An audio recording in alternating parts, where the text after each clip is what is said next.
Are we live? Yes. Holy shit, we're live.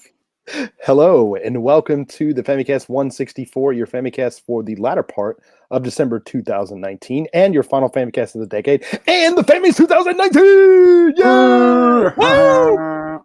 So today I'm joined, as always, by Mr. James Charlton. A great pleasure to be here, Danny. As you can see, I've got my tux and my Famicast t-shirt on in usual nerd fashion, and in honor of the Fammies, the most honorable, well, no, the only honorable game award show in the world. Yes. Yes, this is the only good one. That's right. It's not a high bar. Speaking of the only good one, we're also joined by Mr. Ty Shugerts. It's me, yes, and I'm dressed for success as well because I have the best t-shirt in the world. Prove it. I don't even play this game. Nice. Hey, technically, you owe me royalties every time you put that on a t-shirt, because I think I came up with that. No, I know exactly who came up with it, and I already paid the royalties. Fair enough. By sending them a shirt. There it is. All right. Well, obviously, we got a packed show today with the Fammies, a lot of stuff to get through. But before we actually get into the show and the nitty gritty and all that, we have a little bit of stuff to play catch up on. So we're just going to go ahead and jump into that, and also just to address a comment by James Allen in the chat on YouTube. And first of all, if you're watching us live, thank you and hello. Thanks for joining us. James Allen, is Danny in his school uniform? Well, yes, I am. No, I'm not. Pretty much, though, isn't it? You look like a British schoolboy. I really try. I just got to work on the accent. Maybe Wada will make an appearance later today. Anyway, so let's kick into a little bit of new business and then a little bit of news, and then we'll get on to the Fammies. So let's do that. Just to clarify, we haven't actually gone into the main event hall yet. We're just kind of hanging out in the foyer, just kind of discussing shit before we actually go in the main awards ceremony, right? Before we sneak in. That's right. I'm pre-gaming right now. Sneak into our own show. We're getting drunk before we go in because, no alcohol once we get in there. Ty is literally just downing a whole bottle of wine. Yeah, it's festive. Yeah. I thought about bringing some eggnog up here, but I left it downstairs. Merry Christmas, you filthy animal. Exactly. All right, well, let's go ahead and get into new business and all that other stuff. We'll go ahead and do that right now. So lots of stuff here to talk about too. James, do you want to kick us off? Super short new business. Let's go. Boom, boom, boom. Well, what happened? Lots of things happened. Indies Direct thing happened. Game Awards happened. Blah, blah, blah, blah, blah. Dauntless was kind of surprise dropped on the Switch. I don't know. We kind of heard about it for a while. I don't know. It's been in development for a while anyway. I managed to play. Well, obviously it's free. There's no reason not to play it. But this is by the same. This is like the Fortnite. Well, it must be running on the Fortnite engine. I think so. But it's a Monster Hunter game. You mean the Unreal Engine? Yes. Yeah, I think it's Unreal Engine. But who are the guys who make Fortnite, etc.? Epic Games, the makers of Unreal and the Unreal Engine. Yeah. I'm glad they could get a good deal out of that. So it's Monster Hunter, except you don't have to spend $60 to only play it for 30 minutes. You can download it for free and play it for 30 minutes, Danny. Whoa. So this is right up your alley. But if it's free, I would download it and never play it. There you go. Yeah. But no, I really like this actually. Because the thing that I don't like about Monster Hunter is that, the tutorials suck / don't exist. And you just kind of like, well, maybe the full games do have better tutorials, but like the demo I'm talking about, because I usually try to try out the demos of Monster Hunter, and it's just impenetrable. It's like I just don't get it. It's like there's like 4 buttons to get your weapon out, and then another 8 buttons to actually use your weapon. Yeah, it's like it's just overly complicated. I know Monster Hunter fans. I mean, I've already been trolled through the dirt on our Discord channel about this. We do have Monster Hunter fans. Our patrons, but I'm not, and I don't think anyone on this podcast is or ever has been. And the good thing about Dauntless is that you can just jump right in. It's just like it's very mash friendly. It's just like dodge and attack. That's all you need, which is what Monster Hunter is all about. It's all about dodging attacks and hitting monsters with big weapons. But this, it just seems so much more responsive. It's just like I immediately get it. It does what I want to do immediately, and it's like, yeah, like the tutorial is like you're fighting a medium size / small monster. And it takes a while to kill. It's not like 3 hits and it's down. You do have to, go at it. And there's like layers, like its armor falls off, and you can cut its tail off and stuff like that. And then after you complete that tutorial mission, then you get straight into the kind of the town area where you can kind of hook up with people online and then go straight into a mission. I mean, it's just all seamless, and it's like it just works. The graphics are very similar to like Fortnite, that kind of colorful, cartoony, look to it.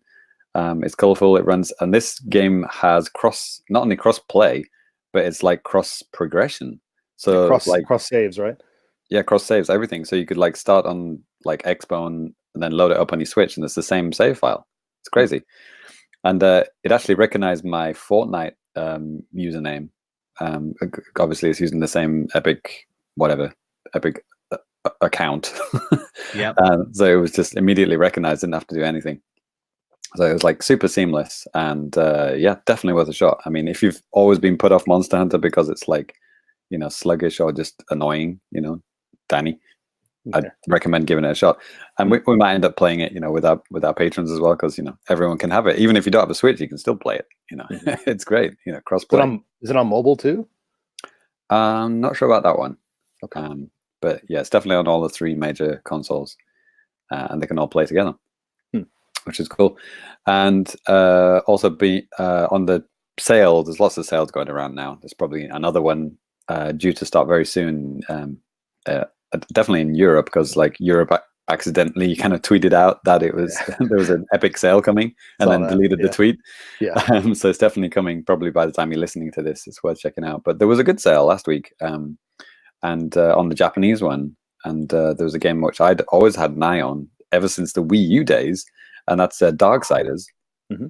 I mean, Darksiders always looked cool to me, like the first one at least. But I don't think the first one was on Wii U. I think they only had the second one, which is like not as good. Yeah. So it's like, paying 40, 50 bones for a game that's not that good. It's like, I just can never go through with it. Even when Darksiders 2 did go on sale on the Wii U, I just didn't get it. But this one is the first one, and it's the remastered edition on Switch. And it was on sale for like 1,400 yen, like $14, which is like, super reasonable. This is like, in case you don't know, this is a full-on, like, well, it's basically a Zelda game. It's Zelda mixed with heavy metal. So, it's got the ZR targeting and Z targeting, whatever you want to call it. You can dash around enemies and hit them with your sword, but it's all just, all a lot more bloody and violent. And you're fighting demons. And there's the guy, you're playing War, basically. You play one of the four horsemen of the apocalypse, War, and it's based on Earth, but like you play the first stage is based on Earth, like in current times, but then like I guess the apocalypse happens. Like, the 4 horsemen of the apocalypse come down to Earth. There's all sorts of demons and angels fighting each other, and you're just kind of like in the middle of it all. And then it kind of like fast forward later, 100 years later, and Earth is like basically a barren wasteland. Like there's been no humans alive for 100 years. It's just zombies and monsters and awful things around now. But it's super cool. Like the theme actually reminds me of Doom, Ty, and it actually has those finisher moves. Like if you kind of like daze an enemy, like you hit them with your sword a few times or whatever, daze them, knock them against something, bash into them, and then you'll see the A prompt, and you can just like immediately just like disembowel something, very Doom style, kind of like the melee thing when right the glory kills, as they were called. Yes, thank you, yes, that's the word I was looking for. Does candy come out? No, lots of blood and souls come out. Yeah, souls is the currency in this game. Okay, souls is the candy of the game. Yeah, souls is the candy. Yeah, got to get all those souls. Got to catch them all. So like souls is your health, it's your super meter, and it's your currency. There's like different types of souls basically. And yeah, I've only played like the first hour or something, but it really got its hooks in me immediately. I mean, it looks great. It's super smooth, super slick. This is obviously like the most updated, best version of it. You can even in the graphical settings, you can even choose performance or like like graphical quality, which I thought was really interesting. I've never really seen that in a console game before. So you can have like a slightly higher resolution, but like the frame rate takes a little, like maybe it goes down to 30. Or you can put it in performance, and it's like a really slick 60, but it's the graphical resolution goes down slightly. But honestly, it looks good no matter which setting you put it in.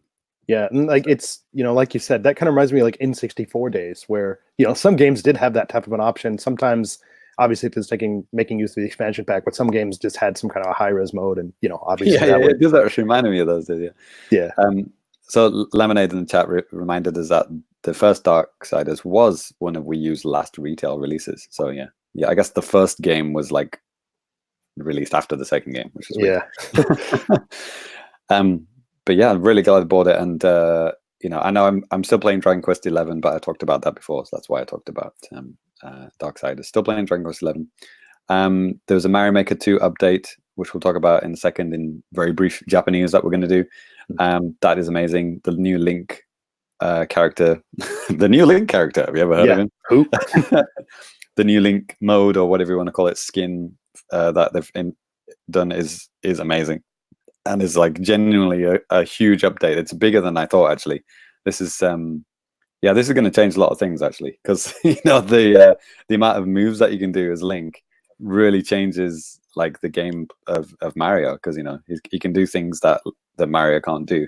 So you can build stages around that, like the fact he's got a shield that can like deflect spikes, like the spiky balls that the new character Spike throws out, for example. He can fire arrows up in the air and stuff like that. So to hit switches and stuff, you can really seriously make a decent Zelda level with this. Is crazy. I'll be talking more about that game forever, probably. Yeah, literally forever. And the other one, I guess I can tag team the next one with Ty. Yeah. So yeah, Shovel Knight was finally updated. I mean, we might have talked about it briefly, that it was about to be updated, but it was updated soon after the last episode. Right. So we got Shovel Knight, we got King of Cards, and Shovel Knight Showdown, which are separate purchases on the eShop. But if you have the Treasure Trove, which does Treasure Trove go for about $30 or $40 or something? I can't remember. Maybe like 30 or something like that. If you have that one. Yeah. If you have that one, or if you have the OG original Shovel Knight from 4 years ago, that just gets updated for free, which is why I dusted off my Wii U for the first time in quite a while and updated my Wii U. And holy shit, the Wii U, that OS, Jesus Christ, it's like the slowest piece of crap you've ever seen. I can't believe we haven't even put up with that. It's shocking. But it did update, and it did work. And dug out my old Wii U Pro controller as well, which has a nice D-pad. That was nice to play with a real D-pad, because the Switch Pro not so good. So I played the first 2 stages of King of Cards, and I don't know, maybe a couple of hours with Shovel Knight Showdown. Ty, how about you? I played a little of both. Yeah. Yeah, I played a lot of card games. How about you? Oh, in the single player, yeah. So the King of Cards isn't just a name. It's not like because it's King Knight. You actually are playing a card game in the story mode, and the story mode is like it's really long. It's big. I think it's gonna have more levels than any of the previous DLC, right? Right. You're playing action stages and you're playing the card game, and right. You're free to bounce back and forth, and it's pretty fun. Yeah, it's Gwent, but for Shovel Knight. Yeah. So the new move that it's King Knight, isn't it? I'm not getting that mixed up. Yes, it's King Knight. It's King Knight. It just sounds weird when I say it. King Knight has a kind of Wario shoulder bash. Hell yeah! It doesn't actually have a weapon, so like that replaces the shovel. So you're kind of bashing into walls. And the treasure is now hidden in walls, not like piles of treasure in the ground. It's like, oh, there's piles of treasure in the ground too. because Yeah. you can you Oh, could yeah, you, oh, yeah, the you bounce spinning. off something and you do your ballerina spin right into the ground. He drills into the ground and it all flies out, and it's amazing. Yeah. Ty got some secret techniques for that. Oh yeah. So you do the dash, the spin, and then you can, if you spin off an enemy, you can dash again, right? Yes. Yeah. He has pretty good mobility. Just don't mess up.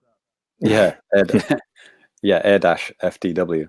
Yeah, it's cool, and it's cool that they're still thinking of cool ways to control like these. I know the characters, you might think they look all similar, but they do all control very differently, and they've Oh designed the yeah. levels around that accordingly. So like we were saying, the shoulder bash then turns into like a ballerina spin. So they put like lots of bubbles around the stages so that you can like bounce on the bubbles to get across gaps or whatever. So Right.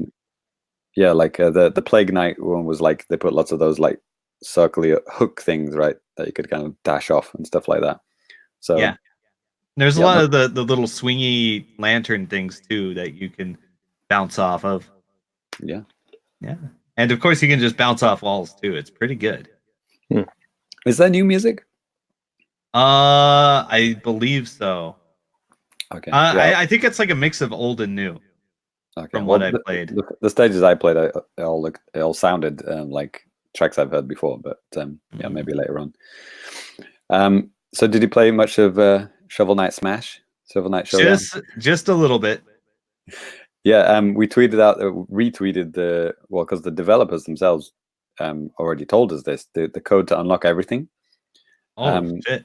which you can use for like tournaments or whatever, which is very useful. It's like hold down cancel and it's like up, left, right, or something like that. Anyway, so I played initially with just the initial like characters. Was like, I don't know how many there are, like 9 maybe, like 3, 3, 3, yeah. And then there's like the same amount of stages, and I thought, well, this is pretty cool. It's like all the characters feel kind of like slightly different. Like yeah, you can play Shovel Knight, King Knight, all the ones that you know. And I put in the cheat code, and it's like the character selection screen suddenly turned into fucking Marvel versus Capcom. It's Hell like, yeah. holy shit! They've got like they've got clone characters. They've got like all the minor characters, like the maybe even NPC style characters are in there. Nice. Like so the many. running kid, the frog guy, Chester. Chester, yeah, I I think hope Chester's in it. yeah, there's a lot. There we did a video which I've got a spoiler warning like partway in the video that if you don't want to see it, like you can watch up to the halfway point. But yeah, there's so many more stages and so many more characters to unlock. After you shut down the game, when you load it back up again, all of they'll be gone. So if you want to like permanently unlock stuff, obviously you have to do that by actually playing the game. But it's cool that you can just kind of do a quick unlock of everything. Oh, that's an interesting way to do it. Yeah, I wish Smash had that. right? Yeah, Sakurai, if you're listening. Yeah, Yes. Ty's having trouble unlocking the characters, so he needs a code. Have you got everyone yet, Ty? Maybe. Yeah. We'll see. It's a real slog. I hate it so much. But yeah, another awesome update, and it's like, okay, guys, we're good. We're good. You can move on to the next game now. Yeah, It's no a lot of kidding. updates. Seriously, make something else. All right. Well, James, that all that you've been playing, man? Yep. We could Keep it moving. Keep it moving. Yep. Let's transition into Ty. So Ty, you played Shovel Knight. What else have you been playing, man? I played a little bit Dragon's Dogma, which is out on Switch. Yeah. Oh, it is. Yeah. Yeah. And it's fun. It looks like a Dark Souls kind of game, but it's a little more fast paced, a little more actiony, almost like a beat 'em up. Yeah. Yeah, and it's got a lot of focus on big bosses. I think maybe I'm not that far into it, but there's some big crazy bosses it throws at you like immediately. So it's a lot of fun. You have to like manage like your NPC guys around. I think it has online play. Yeah, it does. It does. Huh. Totally does. So you can play with your friends. Hmm. So it's kind of like a action dungeon RPG kind of thing. So I'm enjoying it. Cool. And let's see. Well, we talked about Shovel Knight already, but I gotta say, I came into the Discord and like James and like some other guys that were down on it. I'm like, come on, guys, it's amazing. Shovel Knight is one of the best games made like this decade, so you should get it. I just want to take a minute to shill for it extra hard. Yeah. Ted's got a vested interest. He's actually getting paid money every time that somebody buys a copy of the game. Yes. Yes, it's a good game. Play Shovel Knight. What else? Dead by Daylight. Same old. Next. Yeah, and just a random game. It's game of the year, Fammies, Ty. You got plenty of time to talk about those. All right. Let's see. And random other game I've been playing. Maybe I mentioned it last time, but I've been playing DX Ball 2. Oh yeah, you did talk about that. Yeah, it's like the old ass thing that I understood what you're saying, but I didn't understand what you're saying. Okay, let me simplify it. It's the best Arkanoid knockoff game. Okay. It's extremely good. There's a shit ton of levels, and lots of really fun and interesting power-ups. And the level design is mostly really good. And it supports like HD 16:9 perspective. And it's still like extremely 90s flavored. Yeah. So you can get it on Steam for a couple bucks. I recommend it. Once again, that's a DX Ball 2. What's 20th anniversary edition? Okay. All right. Well, I think that'll do it. Okay. Well, I've been playing a lot of different games, some of which maybe we'll talk about more in the now playing right before we get into the show. But one game I've been playing was it's called Buy a New Micro SD Card for Your Switch and do all that bullshit. So sounds fun. Tell us more. Yeah. So like there was Cyber Monday that has happened here in Japan. Cyber Monday. Last week. I could have swore that Cyber Monday is a completely different day everywhere else, though. But probably, yeah. But at any rate, Japan. I was like, I had a 128 gig card, and it was fine. But you kind of have to do some fridge cleaning and stuff, especially if you want to have like 2 versions of NBA 2K on your system. 30 gigabytes each. Who doesn't want that? Who doesn't need that? Nobody needs that. But so like this SD card was about like 10,000 yen, about like $100. So I was like, okay, I'll bite. And I got the thing, and it eventually got to me. And then per Nintendo of America's instruction website, I was going through the instructions to do this. Obviously, the first time I must not have read it very clearly because it said you need to format the SD card, specifically for the system. I don't really remember doing that with my first one, but so yeah, you're supposed to format it before you put it in the Switch. Obviously. Before you transfer like all of your data over and stuff, because it said on the website that there's a way that you can like copy, like let's say, okay, because what I did, I got all the data off of my old card and I left that data on there too. And then I put it in my computer, copied that all like 100 gigabytes, put it on like my desktop just so I can just delete it later and have it, just in case. So then I put in the new SD card and, copy and paste everything into there, everything, and every single time I plugged it in my Switch after doing that, it just said like, yeah, this SD card isn't recognized. So I was like, oh God. So yeah, what I ended up doing, eventually I just reformatted it on the Switch and then just re-downloaded everything manually, through menus and stuff. But yeah, but I'm pretty pleased that I actually have this now. I don't feel, most of the games I get recently have been like physical anyways, but some games that I will get digital. At least I don't have to worry about running out of space anytime soon. So that's gonna be kind of nice. But how about you guys? Like, what are you rocking on your Switches? I'm 128. 128. Okay. I got like when I first bought the Switch. Gotcha. Ty? I only have like 2 games, so I don't have another storage unit in it. Okay. Well, yeah, I do fridge cleaning. So like if there's like a massive game that's like taking up 20 gigs that I'm not playing anymore, I just delete it. Yeah. I had to do that with like NBA and stuff, but No, it's just on there just in case. We have fast internet here in Japan, so it doesn't take much time to re-download stuff. I got a wired connection, so it's like, yeah. I will say, like, that the modem or whatever they have on the Switch is a hell of a lot worse than on any other device that I have, except for like other Nintendo devices. Oof. I mean, it tops out like Wi-Fi on like my phone or something, or my computer goes a hell of a lot faster than what it ever can on my Switch. But it's still pretty fast, so I guess it's not that bad. But all right, well, I mean, I did have a couple of other games, but that's okay. I'll save that for another time. Yeah, old. So let's go ahead and move on to a little bit of Japanese. And James, do you want to? A little bit of Japanese. Perfect. Well, what we got? First up, this is something that you mentioned already, but you want to talk a little bit about it, or? Yeah. The Mario Maker 2 update is live, and it's very, very awesome, and you should do it and play it. There's obviously tons of Link levels, Zelda levels cropped up. Amazingly, there was one, like, I updated the game almost immediately. Like, I thought pretty much as the game got updated. And then literally hours later, there was already at the top of the most popular stages, there was this one that I just tried out, which is why I ended up capturing and putting on the YouTube channel. And it was amazing. It was so good. I was like, how the hell did you make this in this amount of time? My guess is that he designed the stage before the update and then just added the Master Sword later. Okay.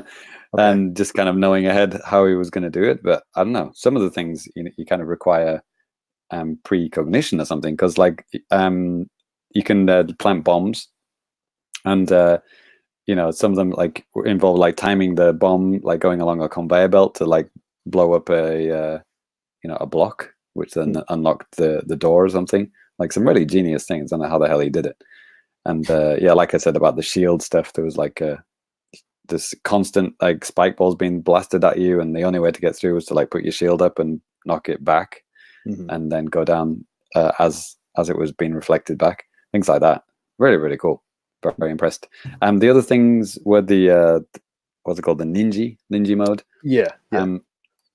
I kind of actually almost predicted it on the episode last time. I said you'd probably be able to turn them off, and you can.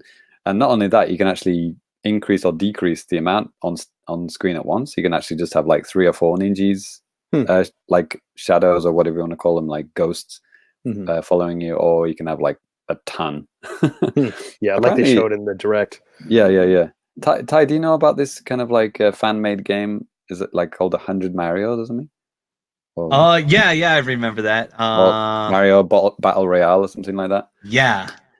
So yeah, I guess it's like inspired by that. So it's pretty crazy having like these stages with like so many characters on screen at once.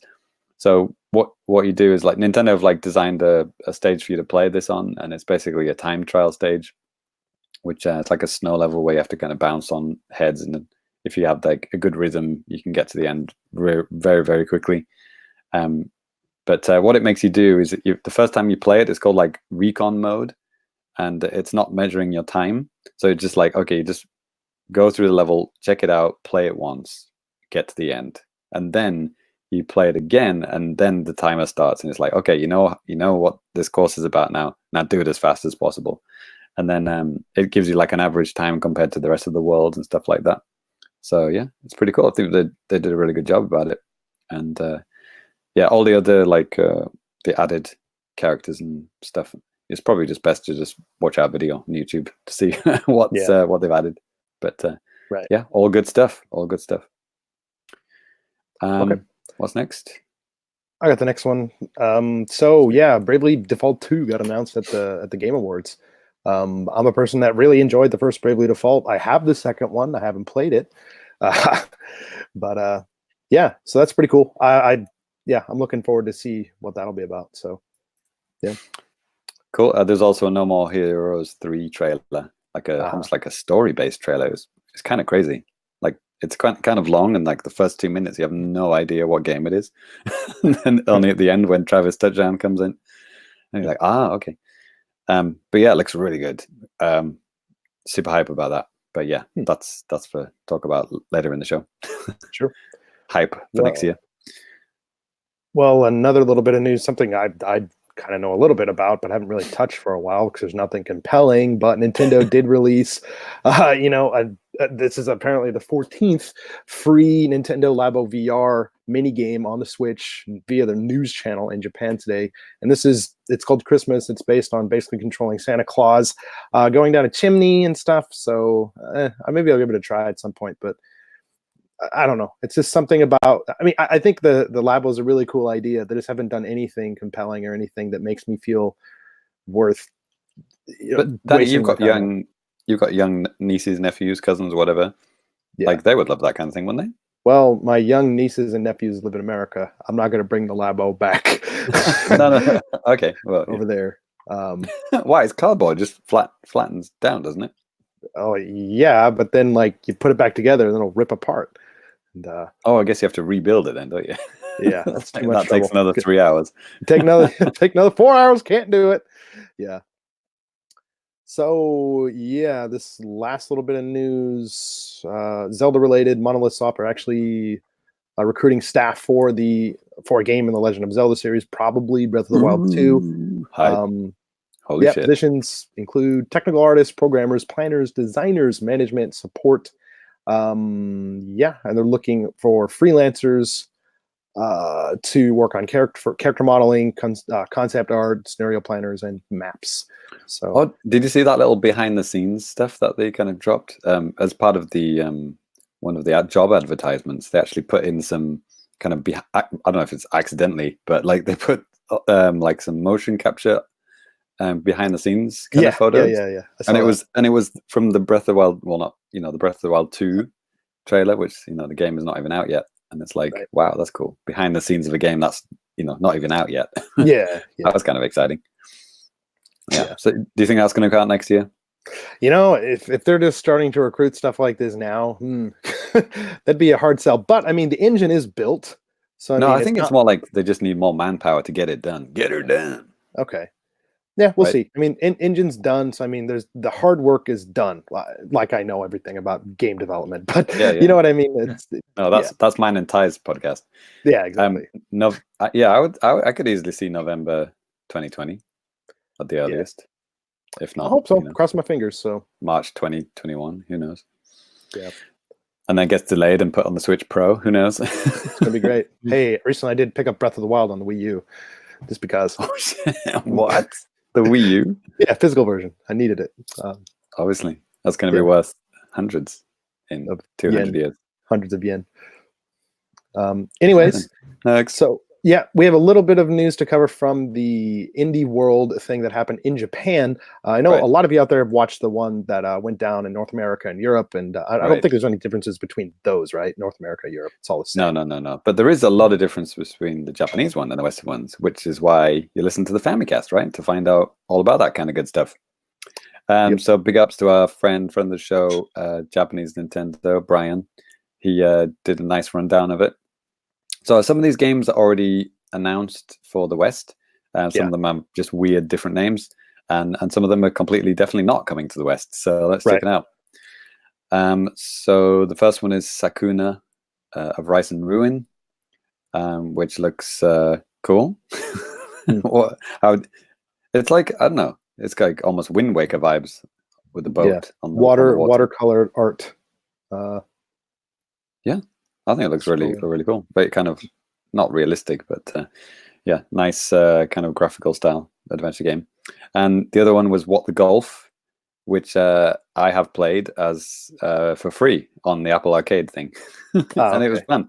Yeah, I actually captured it and put it on the YouTube channel back when the Apple Arcade first came out. It's fun actually. It's like golf game, which you play as the golf, the thing that you're hitting the ball with, but that just changes to weird random objects. Okay. So you're like, by the end of it, you're like hitting a man at a bucket or something like that. It's crazy.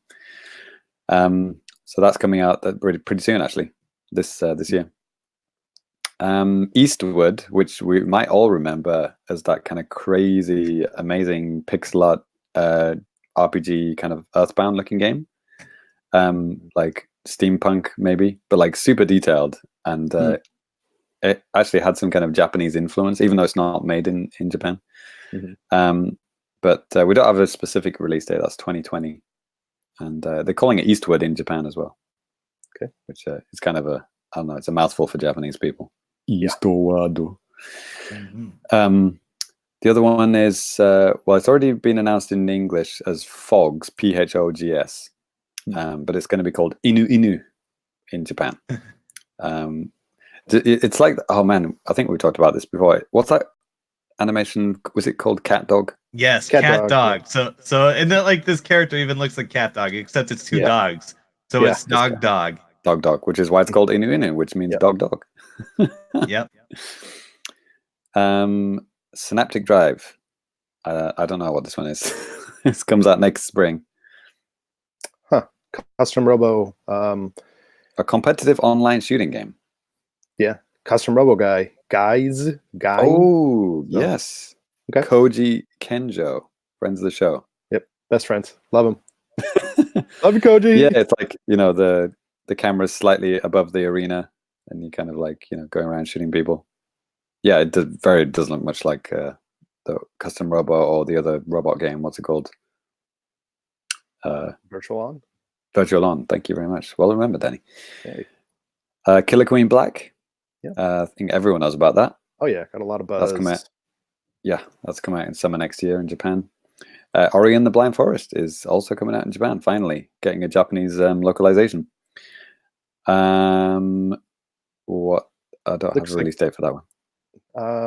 Yeah, I don't think it said, but if you like, James, I could take this next little batch of games. Sure. Go ahead. Give your voice a little break there. Nice. So then they had like a montage of several different games. To the Moon. Oh my god, To the Moon. Yeah, I played that game. I played To the Earth, completely different game. Yeah, no. To the Moon is actually like an RPG Maker game with no combat. It's just kind of like a search and story kind of game. Okay. And I got it after Johnny Metz recommended it. Yeah, because I remember. Oh, I remember that. Yeah. Is it? So I played this like a few years ago. And wow, it's coming back. It's a good game. I recommend it. Other games. It's a kind of sad story, isn't it? Yeah. It's kind of like gosh, I don't know. What was that movie where the dudes go into people's dreams? Inception? Yes. Okay. It's a very Inception kind of Tron? a bizarre bizarre story. Yeah. Right. It's a sad story, but it's good. It's really good. Okay. Nice. Other things that were showed off in this little sizzle reel: Coffee Talk, Fight Crab, Graveyard Keeper, Abzu, Crystal Clash, and Lonely Mountains Downhill. And then after that, been out for ages. Yeah, I think I might have that game. Like on Switch, it's been out on Switch for ages in the West. Yeah. Coffee Talk, Danny, do you remember like TGS? I was like reading down the Tokyo Game Show games, and it's like Coffee Talk on Switch.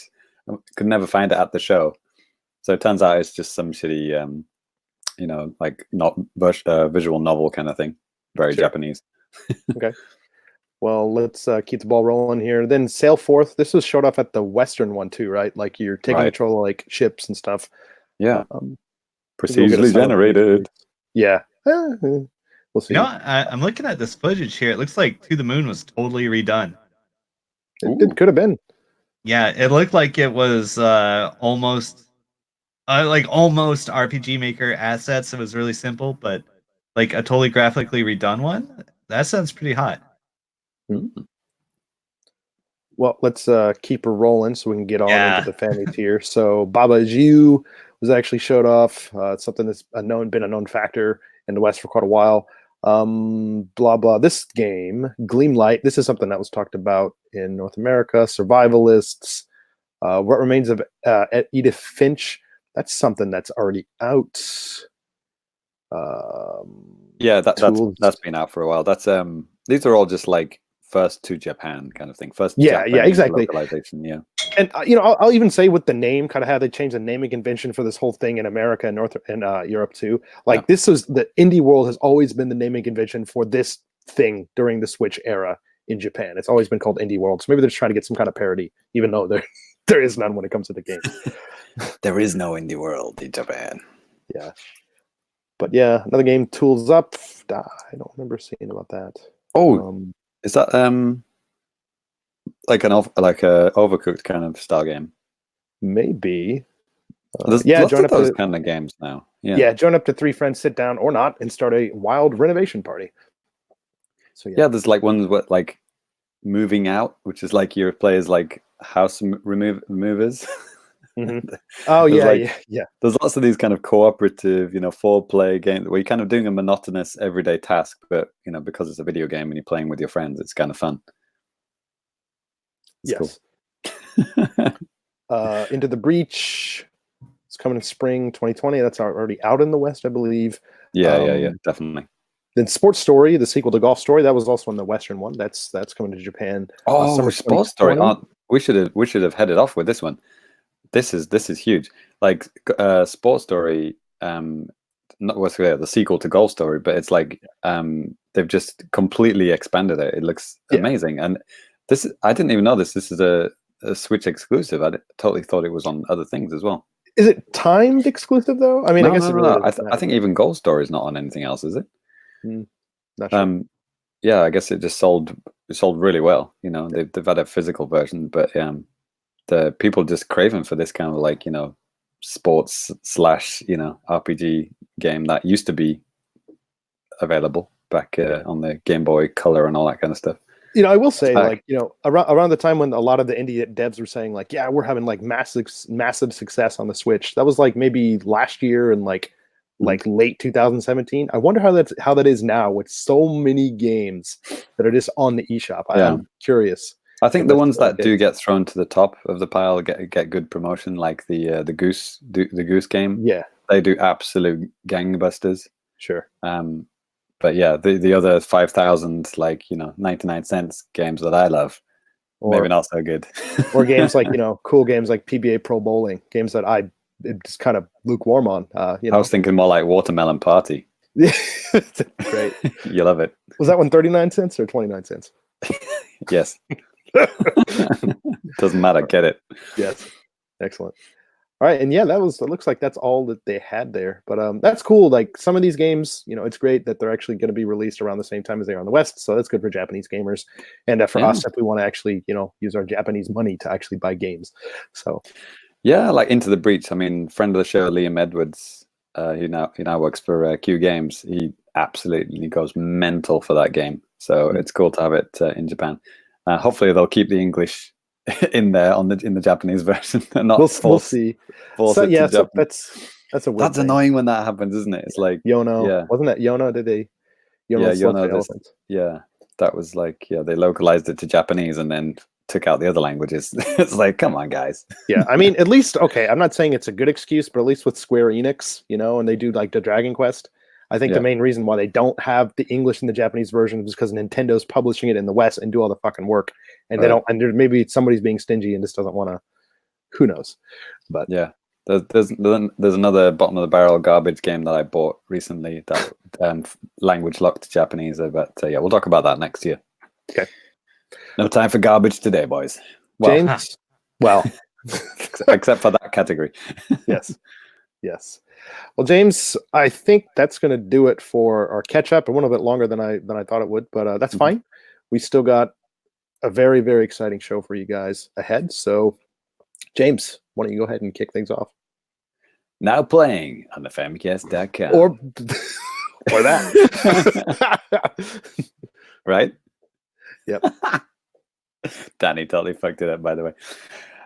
So yeah, now playing at the Famicast.com. So Danny, why do you take it away? Well, yeah, lots of different stuff. Actually, one thing I put up today that's available for our patrons is a review for Violence Killer: Turok New Generation. Great title. Violence Killer. Yeah, Violence Bring an Killer. end to violence by killing it. Yes. I had a lot of fun making that video, so I hope you guys look forward to that. If you're a patron, you could already take a look. So yeah, check that out. Yeah, I did a review last week for Super Street Racer. It's a review game that we got. It's pretty fun. You should check out that review too. And then last week, me and Ty got together for an episode of The Games That Made Us. So yeah, if you're a $3 patron or more, you have access to not only that, but all of our other games that made us and all of our other shows that we've done. And I think we're at 44, 45 or something right now, James? Yeah, that's right. Yeah. And so, this one's 164, our 64th show since we started it. I like that, 64. It's a good Nintendo number. Nice. Exactly. So as for me, the aforementioned Dauntless video, first like, I don't know, maybe 30 minutes with that, and then the Shovel Knight Showdown and Shovel Knight King of Cards gameplay, which yeah, they're separate videos, but there's some spoilery stuff in the Showdown video, but you warned before that shows up. Excuse me. And then the Mario Maker 2 update. So I show you everything. I'll show you like a Zelda level and all the new characters, everything. So Ty? Yes. Oh, upcoming goodness on the famicast.edu. Steve, Famous Smash Episode 2. Okay, we're gonna play Famicrew versus patrons. We're gonna have a tournament. James needed a parent to come and set up the bracket. So yes. Thank you, Dad. yeah, so I got to play Dad and help them set it up.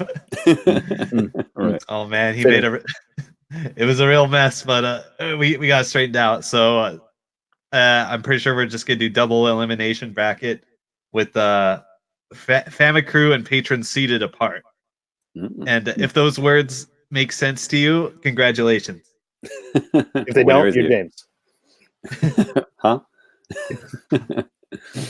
All right. Oh, so it's about that time, isn't it? I think it is. Oh yeah, and also on top, after the tournament, we're going to do a musical musical Family Smash episode where we play some cool Smash music too. We're gonna do a musical Broadway show. You heard him. Right. Yes. All right then. So let's open the doors. It's time. Unlock that door. Get your champagne ready, boys. Because it is the Famicast Game of the Year Award Show 2019, sponsored by Monster Energy Drink.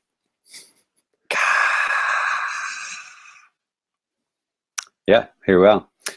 So yeah, we've got a lot of awards to go through. I apologize for my swearing and calling you terrible names in advance, guys, but that's just the way it goes. That's how I win awards. I'll make sure the games that I like win awards. So yeah, we have been asking our Twitter followers to join in on the poll. The poll is actually just closed. Literally, I'd actually timed the poll so it would literally end right now as we're starting the Fammies. So polling is closed. Do not call. You will waste your money. Hello. So the first award we have tonight is Online Game of the Year. So these are games that obviously were fun to play with your friends online. And last year's winner was the fabulous Famicom and NES Online app. Had lots of fun playing that. But this year, to mix it up, we have Super Famicom Online. We have Super Mario Maker 2 and Tetris 99. And Luigi's Mansion 3, which we forgot to mention in Japanese, but Luigi's Mansion 3 is actually getting an online multiplayer update next year. They're going to have some, not maybe new modes, but like new skins. Like there's like an Elvis Luigi and stuff like that. So it sounds like they're going to really like actually support this game as a multiplayer game, which is kind of crazy to me. Yeah, because Luigi's Mansion 3 is not a multiplayer game, but it has a good multiplayer mode. But I thought of it as a story-based game. But you really have it. So do you want to throw your coins in now, guys? What do you vote for? Yeah, I think I know what Danny's going to vote for. Yeah, I think you know what I'm going to vote for, and I think Tetris 99's got to take it here. Personally, I mean, I've played the hell out of this game this year. You didn't play with us though. You couldn't really play with other people most of the time. Yeah, that's another thing we probably should have mentioned in news. Didn't Tetris 99 just get a like a friend, like 4-player mode or something. Yeah, and they just had like another event. It's the first event I ever missed, so I was a little disappointed. What was it? Just the regular Tetris thing, and now you can actually get like those skins that you could get only exclusively at past things. Some of them are actually for sale, in quote, and like with like in-game tickets and stuff that you can get. So you can get that Game Boy one, I think a Splatoon one, or something like that. So, all right, okay, that's pretty cool. So you could have actually earned enough coins to unlock anything you want. Yeah. Well, the winner of the Twitter poll, which has just ended, we got 65 votes, but the most top of the crop is Tetris 99 with 43% of the votes, closely followed by Mario Maker 2 with 35%, and then Luigi's Mansion and Super Famicom got 11% each. So yeah, forget about those. So yeah, it's between Tetris 99 and Mario Maker 2. Yeah. So Ty, you didn't play either of those, did you? Even though one of them is literally free. Yeah, that's right. But I'll tell you which one has brought me the most joy. And it is Super Mario Maker 2. Okay. Ooh. Because I like watching YouTube videos about it. Oh, okay. And also funny drive-by tweets of like intensely hilarious levels. Yeah, I like those, and I like the YouTube videos where these guys do these incredibly hard trick shot levels. Oh, nice. Yeah, there's a lot of really fun videos to watch about Mario Maker 2. So if I played one of these, it would probably be Mario Maker 2. Yeah, I mean, well, that's definitely my my vote. Sorry, Danny. Yeah, but I mean, I don't hate. Go ahead. I don't hate Mario Maker 2 at all. I mean, I definitely didn't play it as much as I did the original one. And I think that's the thing. Like for me, I mean, obviously Tetris is something that's been around for a while, but not. I hate the term that they use, battle royale. Like, no, it's just like online competitive Tetris. It's not a fucking battle royale, okay? Well, no, it like is by definition a battle royale. Is it? Okay. Yes. Well, cover me. It is wrong now. And quote me on Scrub Quotes. Like, no, please don't. This battle royale is not a battle royale. Yeah, well, whatever. But like that's something that you haven't seen in a Tetris game, really, like on that level. So I thought that was pretty cool and pretty fresh. Whereas like Mario Maker, yeah, there's some different things that you can do, but by and large, it's the same as what it was on the Wii U. That's why I wouldn't vote for it. Yeah, it's a shame we have to pick one, but well, we do have a runner-up. So, are we gonna call? Well, so Twitter says Tetris 99. The public is behind Danny, so we give another vote for that. So it's Danny and the public versus me and Ty. Yeah, we do rock paper scissors to decide this bad boy or something, or what? Well, no. Let's. So what? So Danny, Tetris 99. This is online game of the year, right? So it's like with the underlying games that we like playing with our friends. You didn't play that with friends. You played that with random assholes around the world. I will say, if you're going to actually try to play Mario Maker with friends that don't live in the same country as you, shit, it's pretty impossible to do. So I mean, at least the online in Tetris, I haven't tried the stuff with the friends, but at least the online in Tetris is pretty consistent, and I have never had any like drops or anything weird like that. So like the online part of it actually works. No, you're right. Because like Tetris 99 just got an online friend mode. Super Mario Maker's also got one added to it, but it doesn't work with other countries. It only works within Japan.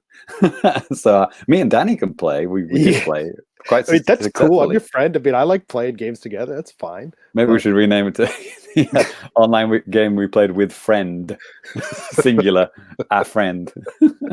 Yeah. But I mean, I don't think online gaming is only about playing with friends. Sometimes you just want to compete. Like you just want to go at your own, timing and stuff like that. And for something like Tetris, it's so easy. You just pick up and play, and boom, you're like right in just a matter of seconds. Yeah, in terms of the zeitgeist, you would say in 2019, Tetris 99 has been talked about as an online game a lot more because it just came out of nowhere, didn't it? It was just like, yeah.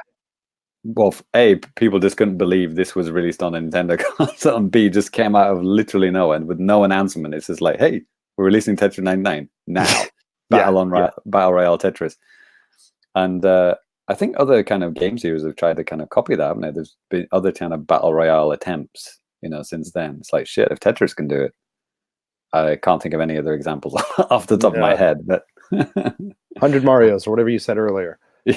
Right. Monster Energy drink. Right. I don't know, man. I'd say just on the basis of a game that's fully functional online and it's fun, I think Tetris 99 should win.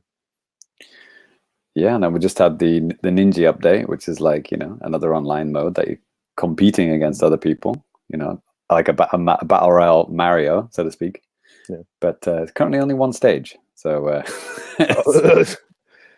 yeah, in case that wasn't clear earlier in the show, it's not every level that has Ninja mode. It's the Nintendo made levels that they put to upload to that mode. I figured they would have put more than one. Yeah, there might be another one. I haven't checked today, but Okay. yeah, I believe they were going to do them on the reg. Okay. I will bow. What do you say, Ty? I'm going to let Tetris 99 take it with a runner-up Mario Maker 2. Yeah. I don't really care, but I'm gonna stand my ground just to be obnoxious. Yeah. Okay. That's your job, Ty. Keep it up. Yeah. All right. All right then. So there it is. The winner is Tetris 99 with the runner-up Super Mario Maker 2. Cool. Rip in peace, Luigi's Mansion 3, I guess. Yeah. But I have to say, I did have a lot of fun with Super Famicom Online too. Yeah. I would say I would actually maybe even put that above Mario Maker 2 now. Think about it, because the game night that we had. If you're not a patron, you might have heard us talk about this before. But like, we have a game night where we invite all our patrons to play games online with us, and we must have played SNES games for like most of that night. For a while, yeah. Right. That's fun. Yeah, we tried to play Mario Maker 2 and it didn't work.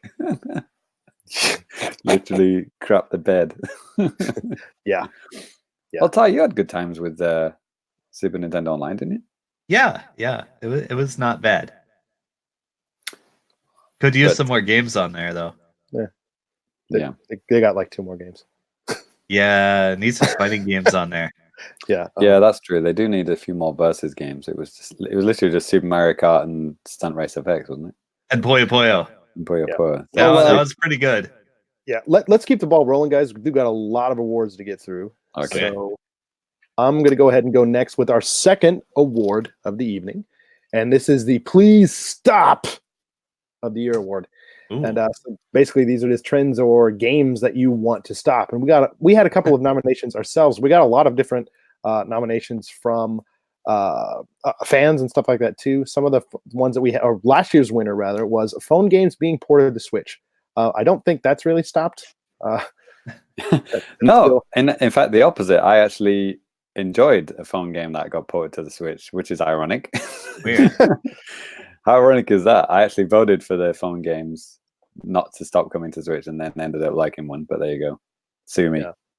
Well, a couple of these nominations look strangely familiar. It's almost like somebody that we know, Yeah. know very well. Put this down. Yeah, somebody who really likes to complain. Yeah. It's my time to shine. Bad delay-based netcode. Releasing the worst game in a good series, then telling people if they don't buy it, they won't get good games. The example being Super Monkey Ball. Yeah, and EA did that as well, and Capcom. Yeah, Capcom does that. Yeah. A lot of companies do that. Yep. To quote, gauge interest.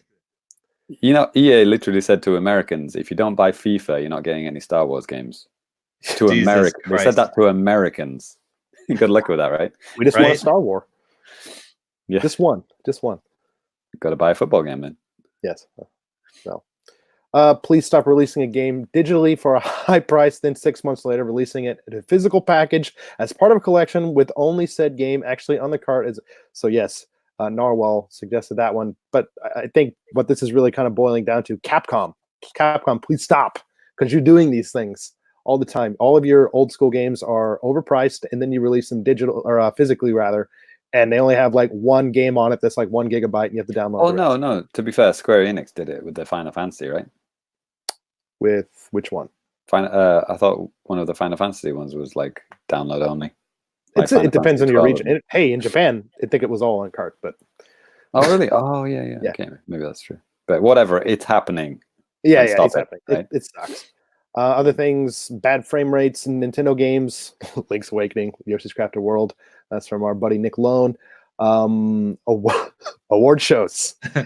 I hate those award shows. They're Please the stop worst. award shows. Obviously not this award show. This is the most important award show of your life. / Right. No, year. I hope that one wins, and then we just have to stop the show right in the middle. Oh, you've That'd be uncovered hilarious. my trick. Yeah. That's Deadpool. That's like Deadpool levels of four dimension, fourth wall breaking. Yes. Well, keep it going here. Cloud gaming. I hate cloud gaming so much. Allowing wireless play. I hate wireless play so much. And localization taking forever. So, James, okay. did you have the Twitter? Yes, I do. So please stop of the year. We had so 38% was the one game on the card to the rest of download. Had to shorten these for Twitter, obviously. Yeah. Close behind, I would say 33% was overpriced classic games. So yeah, releasing like really old games for like, way more than they should be. Like Resident Evil 4 for $30 or whatever the fuck it was. Fucking stupid, yeah. And then almost neck and neck, bad delay based netcode and re-releasing the bad game first were almost neck and neck. Bad delay based netcode got 15% and re-releasing the bad game first got 14%. So yeah, so one game on the card, then downloading the rest was the most hated and most complained about thing. I don't think I have much of a horse in this race because I don't buy physical games, so I would just download them anyway. Sure. But I don't like for example Resident Evil. I would have rebought Resident Evil 4 if it was like $10 or whatever. Yeah, even for me, even if it was like $20, I probably would have bought it. But 30 is just an awful ask for a game. I mean, I do understand the having to recode these things for the Switch or whatever, but like, come on. Yeah. Stop taking the piss. They're just doing it just because they can, which it's unfortunate, but that's just the way it is, which sucks. And as for like re-releasing the bad games first, I mean, I don't like Devil May Cry, for example. I don't care about Devil May Cry 1, 2, or 3. So I don't care if they release the bad ones first for that one. I can't really think of any trilogy where I would be really annoyed if they released the first one only. Nothing comes to mind. Even Donkey Kong Country, the first game is really good. What are you talking about? I would love that. Yeah, me too. So what were the other? I can't really think of anything else. I mean, the bad frame rates. I mean, Link's Awakening did have a dodgy frame rate. Crafted. I don't even know about Crafted World. I didn't think that one had a bad one. I mean, you're the only one that's actually played it like on the show. I mean, if you're watching us for the first time, I mean, this is not like our main gig. We don't just sit around all day talking about video games. We got other things we got to do, and then we do this, So we don't get a chance to play every single game unless you're Ty. Yeah. But yeah, I don't know. I mean, another example of the one game. Or the one game on card and then like 2 or DLC or whatever. Like most recently, there's like an Assassin's Creed game that just came out physically. Yeah. The Assassin's Creed 4 Black Flag and Assassin's Creed Rogue, which was only at one point is just like a PlayStation 3 and Xbox 360 exclusive. And then it was like when the PS4 first launched and stuff. And I was like, okay, that's something I don't really want to play that on there. But like anyways, like on the cart version of the Switch version of this game, you only get Assassin's Creed 4. And then you have to like download the other one. Of course. Of course. Yeah. And it's not a huge file, but I mean, it's like really, would it have been that much to like put that on there? I mean, for crying out loud. The digital versions you would be buying separately anyway, wouldn't you? Can you buy them separately? This one's like a set. It's called like the Rebel Collection. Oh, so you download both? Yeah. Okay. And it's the same price as physical, probably. Yeah, probably is. Yeah. I would just say get the digital one.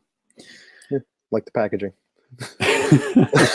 Well, I don't know. If I could be annoyed on other people's behalf, I would say, I don't like that they're kind of doing this shitty Well, I think actually if you think about, I mean, Ty, you're a big fan of like, game preservation and that kind of stuff, right? Yeah, absolutely.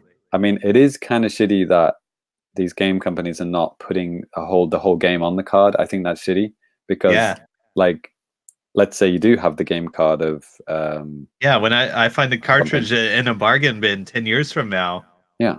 I'm like, oh hell yeah, I want to play that game, and then I slap it in my system, and it says, "Oh, eat shit." Yeah. Yeah. Like, I mean, like Doom Doom on Switch. Yeah. Okay, it doesn't have the online multiplayer mode on the card. I'm not as annoyed by that because obviously you need online to even play the fucking mode, right? Yeah. But well, like things like LA Noire. Exactly. I bought it, and bullshit. you have to download like 14 gigabytes of stuff, and it's like, what the fuck is actually on the cart? Yeah, they're just trying to save money on those game cards, right? Because obviously the price increases when you go from whatever it is, the 8 to 16 to 32 to 64. I know the 64 one's supposed to be quite expensive. Yeah, but I mean, fuck off. If The Witcher 3 can fit on 32 gigabytes, why do you just get better programmers? Yeah, fucking compress that shit. So yeah, I might go for that one. If I'm thinking about game preservation and the future of the Switch and what I would, how I want the Switch to go forward like that, I would vote for, not putting all the games on the game card. I would put my name down for that one. Putting all the whole game on a game card, you mean? Yeah, put the whole game on, and if it's a trilogy, put all 3 games on the fucking card. Yeah, that's what I would vote for too. All right, I would like to make my case for my choice. Okay. Okay. All right, we forgot about Ty's one. Yeah. Yeah. Right. The guy who wrote half these. Yeah. So I hate a lot of trends right now, but I'm going to choose bad delay based netcode because really because it's like the most easily solvable problem on here. Right? It's actually not more expensive to have good netcode. Maybe marginally more expensive, maybe a few more man hours, but it's so easy. You just have to do it. No, Ty, I think we're just going to use our proprietary online netcode, and it's going to work fine. We're going to use the shit we licensed from GameSpy in like 2006. Yeah, it's fine. We're trying to cut some costs. I mean, it worked perfectly before, so I don't see what the problem is here, man. Yeah, I think Ty's complaint fits very well with the title of this award. Yeah, that needs to stop, definitely. Yeah, for sure. It's not just fighting games, right, Ty? No, it's so many kind. Basically everything retro, like should have delay-based netcode because it's easy. It's extremely easy to apply that to like like Nintendo, Super Nintendo, like Neo Geo ROMs, whatever. It's easy. It's easy. It's already done. The source code is on the internet. Just fucking take it. The license for GGPO is free. It's free. Maybe we should just rename this award Ty's delay-based netcode game of the year. Yeah. For fuck's sake. It's free. All right then. It's infinite times cheaper than to develop your own trash in-house. So, Ty, I'm not saying that you don't have a good point. But I think the game basically cheaping out on the game cards is actually going to win it this year with yours in a close second. Yeah. I guess. All right, as long as we get some eyeballs on it. Yeah. Well, you can write a little blurb for the website version of that, and we'll stick it on. So yeah, I guess the public are happy with that choice as well because that's the one that they voted for. And actually, Ty, you're up with the next award here. All right, more complaining. Let's go. Yeah, that's what it seems like. The whole front half of the family is just bitching. So get used to it. Yeah. Should we rearrange those for next time? Should we do the positive ones first, or maybe we should just make them all? No, you put the positive ones at the end, so we finish with a good feeling. Yeah. Right? There you go. You're a teacher. You grade papers, right? That's what you do. I don't give anybody any good news. Yeah, fail everyone. Danny, Yes. 2019. All right, so disappointment of the year. I like this byline. Hype yet to hype yet. Right. So last year's winner was De Blob. D The Blob. The blob. blob. Ugh. I Oh, did it's not- just as good as Mario Galaxy. No, it isn't. Fuck off. I did not play it. In fact, I'd Good. scrubbed it from my memory. Good. So here's what sucks this year. Yokai Watch 4. Oh, that's Danny's. How did that do for our YouTube views, though? Nobody cares anymore because Pokemon was Game coming of the year. It was fun enough, but I mean, it just, I don't know. All right, next up, Wolfenstein Youngblood. Oh, I think that was voted by one of our patrons. Yes. Yeah, Lemonade. Yeah. He said it could have been good, but that leveling system and the bullet sponge enemies really ruined it. Mhm. Right. Yeah, I actually played it with him. He actually let me in on his. He gave me the code, so I could play the single player with him in co-op. Right. Okay. Next, Yoshi's Crafted World. I put that down. Oh, really? Okay. Yeah. And What an asshole. last one, Too Many Games, Too Little Yes. Time / money. Okay, then let's go to the Twitter polls. So the Twitter polls, in last place is Yokai Watch 4. No one gives a shit about that, Danny. No, one I even know. knows what it Either is. way, see, nobody gives a shit. That's Yeah. why I put Yoshi's Crafted World on there. 4%. Yokai Watch 4 got 4%. There you go, all the fours. Came in fourth. My bell. At 11%, Yoshi's Crafted World. In second was Wolfenstein Youngblood with 13%. But by far the winner of this one was people saying, yo, I ain't got no time for these games, man. Yeah. That got 72% of the public vote. Being People a don't get no grown-ass time. adult, disappointment of the year. Right. Every Yeah. year. It's awesome because, like, finally true. you have money. You could, like, man, I could, like, buy so much stuff. It's awesome. And then all of a sudden you're like, oh, well, I bought all this stuff and I can't even do anything with it. You can buy it. You sure as hell can buy it. That's my leave it at that. collecting is just mwah. It's just the perfect, middle ground there. It's not a middle ground, Danny.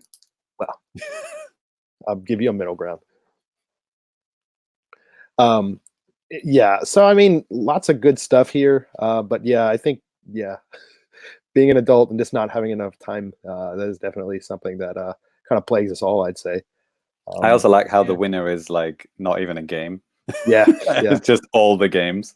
Yeah, honestly, if we're talking about a game, I mean, just based on reputation and actually kind of just hearing what people have been saying, and we've been watching James Your Lemonade's gameplay.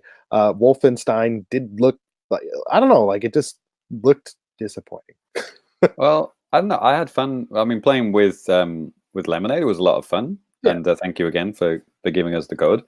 And I was fresh off actually playing the main game. Well, sorry, not the main game, but the previous game. What's it called? New Colossus. New Colossus. Yeah, and I really like New Colossus. And it was cool playing in co-op, but I think maybe we were playing on normal or hard, but like the enemies did feel really bullet spongy. Like I was straight up shooting a Nazi in the head 50 times and he wasn't going down. And that's just, I mean, that's just wrong, right?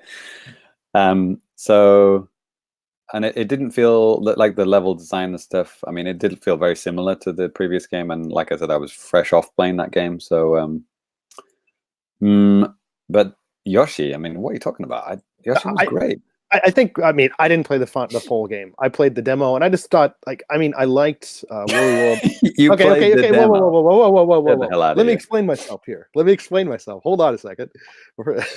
I played the demo, and didn't grab me as much as like Woolly World did, like in that short amount of time, Right. I didn't think it was like a hunk of shit or anything. I was kind of just grasping because I was thinking, like, what the hell was I disappointed about with this year? Well, and, like, not a lot. I'll give you that. I mean, when we get into our personal top 10s, I mean, Yoshi is on my personal top 10, but like it might not be as high as you thought. And maybe if you'd asked me that at the beginning of the year, I'm like, oh yeah, this is in my top 2. But it turned out not the case. maybe the extra collectibles felt a little bit kind of like, Donkey Kong 64. Ooh. It's like, let's get all the blue bananas kind of thing, because it was like repeating the same level. The level design is really good, like fantastic, and it is genius because you're actually playing the levels backwards and forwards, like like the front, and then you're playing you can actually see behind it, so you can really see how they crafted all these stages out of like literal like tape and straws and everything like that. That was really clever. But then it goes to asks you to play the stage a third time and a fourth time and a fifth time, and it's like, okay, guys, I don't want to collect all the sheep in this stage now. Sheeple. Wake up. I beat the stage. I found all the poochies. I got all the flowers. I've maximized my score. I got a perfect score. It's like, I'm fine with that. I don't need to get bloody sheep. Because what they did was they kind of Mario Odyssey'd it, in that, Mario Odyssey, you can complete the game with like 120 power stars if you're a scrub. But what you want to go for is the 999, which is what I'm still trying to get, by the way, and I'm almost there. So what they did that with Yoshi. So like the little white flowers that is infamous with Yoshi's games, they just added so many. So like each one stage would have like 15 to 20 of those flowers, which you got by completing objectives. So yeah, that was not really disappointing, but it was just kind of like, it's that kind of like pointless fluff. Well, Chris kind of brought it up in the in the comments here too. He said, I said I didn't like the demo. It didn't really grab me. He said, same here. It just maybe it was just a bad demo. I mean, everything in that demo I don't know. There's nothing about it that made me think it was great. The demo sold me on it. What are you talking about? Okay. Because actually, when you have to repeat the same stage, when you've only got 2 stages in the demo, or was it 1 stage? I can't remember. One stage, but you can play over and over. Yeah. I thought, oh, this is cool. Like, you can get a lot of kind of mileage out of this one demo. I thought that was cool. Yeah. Turned out I didn't actually do that in the main game. Yeah. I mean, Mark Harrison, he seems to have actually liked the game quite a bit. And then he says, maybe I think he's talking about this section. He said, hey, Mario Maker should have won this one. Disappointment of the year? Yeah, I mean, get him out of here. Get him out of here. Welcome to the dark side. You're fired. Yeah, you're fired. All right. So I guess Wolfenstein. So Too Many Games winner. Yes. And then I think Wolfenstein. Wolfenstein runner-up? Runner-up. Ty, there it is. Are you good with that? Yeah. Sure. Whatever. Yep. The definitive whatever. Got it. Cool. That was Nick Lone's suggestion as well. Too Many Games, Too Little Time. So thanks for that, Nick. Being a grown-ass adult. Yep, it sucks. Confirmed. Yes, it does. All right. Well, this next award, I'm going to actually read this out because the one after this is, I think James would be better suited to do. And this is the Pleasant Surprise of the Year award. And so this basically is something cool that happened or something that came out that you weren't expecting to be any good at all. And last year's winner actually happened to be Assassin's Creed Odyssey Cloud version. Cloud gaming is something that Ty loves very near and dear to his heart. Yeah, I voted that down like as hard as I could, but it still happened. And here you guys are complaining about, what about game preservation? And I know. Not last year. Well, that's fine. I love it. Okay, I love it, and I am preserving it. We're one of the only websites, YouTube channels that actually record Switch versions. So that's the only way we can do it. You can just hold the controller, pretend you're playing. I think I was just happy to play Resident Evil 7 on a Switch. Yeah. But so far, right now, we have for the nominations that we have Asphalt 9, the free-to-play racing game that's came from mobile trash, and now it's on Switch, and it's actually pretty decent. I didn't really think this is a surprise, but some people did because they just don't believe in anything good. Dragon Quest 11 being a pleasant surprise. Do you mean it's a pleasant surprise, like as in you weren't expecting it to come out, or just you really enjoyed it? James? Well, a bit of that. But also, the fact that it's an RPG that I actually like. Okay, fair enough. Yeah, and pleasant surprise one for me actually was Nintendo Labo VR. I thought the idea. Okay, we'll get into why in just a minute, but yeah. Then Final Fantasy VII finally on a Nintendo console. Crying. Nick Alone says hi. And then poverty game pricing, which was not on our Twitter poll. Okay, yeah, I'll go to the Twitter poll now then. Okay. So in last place is Asphalt 9 with 13%. Maybe not enough people downloaded that. Maybe they just didn't know what it was from the name. Could be. Final Fantasy VII got 16%. And then in second place, kind of near, I guess, Nintendo Labo VR got second place with 33%. But the winner was Dragon Quest XI. A lot of people were pleasantly happy, pleasantly surprised by that. So Dragon Quest by one of the most popular game franchises in Japan. Wow, what a surprise. yeah. Who would have thunk it? Yeah. No, because, well, I think this was a lot of people's like maybe first Dragon Quest game, or like, you know, maybe not first RPG, but like, you know, it's only for you, but yeah, my first RPG ever. But you know what I mean? Like a lot of people who wouldn't expect to get this game have got it and enjoyed it. I've definitely heard about that. Other than me, obviously. Yeah, right. I mean, I picked it up too, and I love it. It's fun. I've owned it for 2 years on another platform, but I mean, that's neither here nor there. But I did hear on Welcome another to podcast. my world. I did hear on other podcasts, you know, like people in my similar predicament, you know, predicament or just similar situation to me, you know, enjoying it, not expecting to enjoy it, and they did. Sure.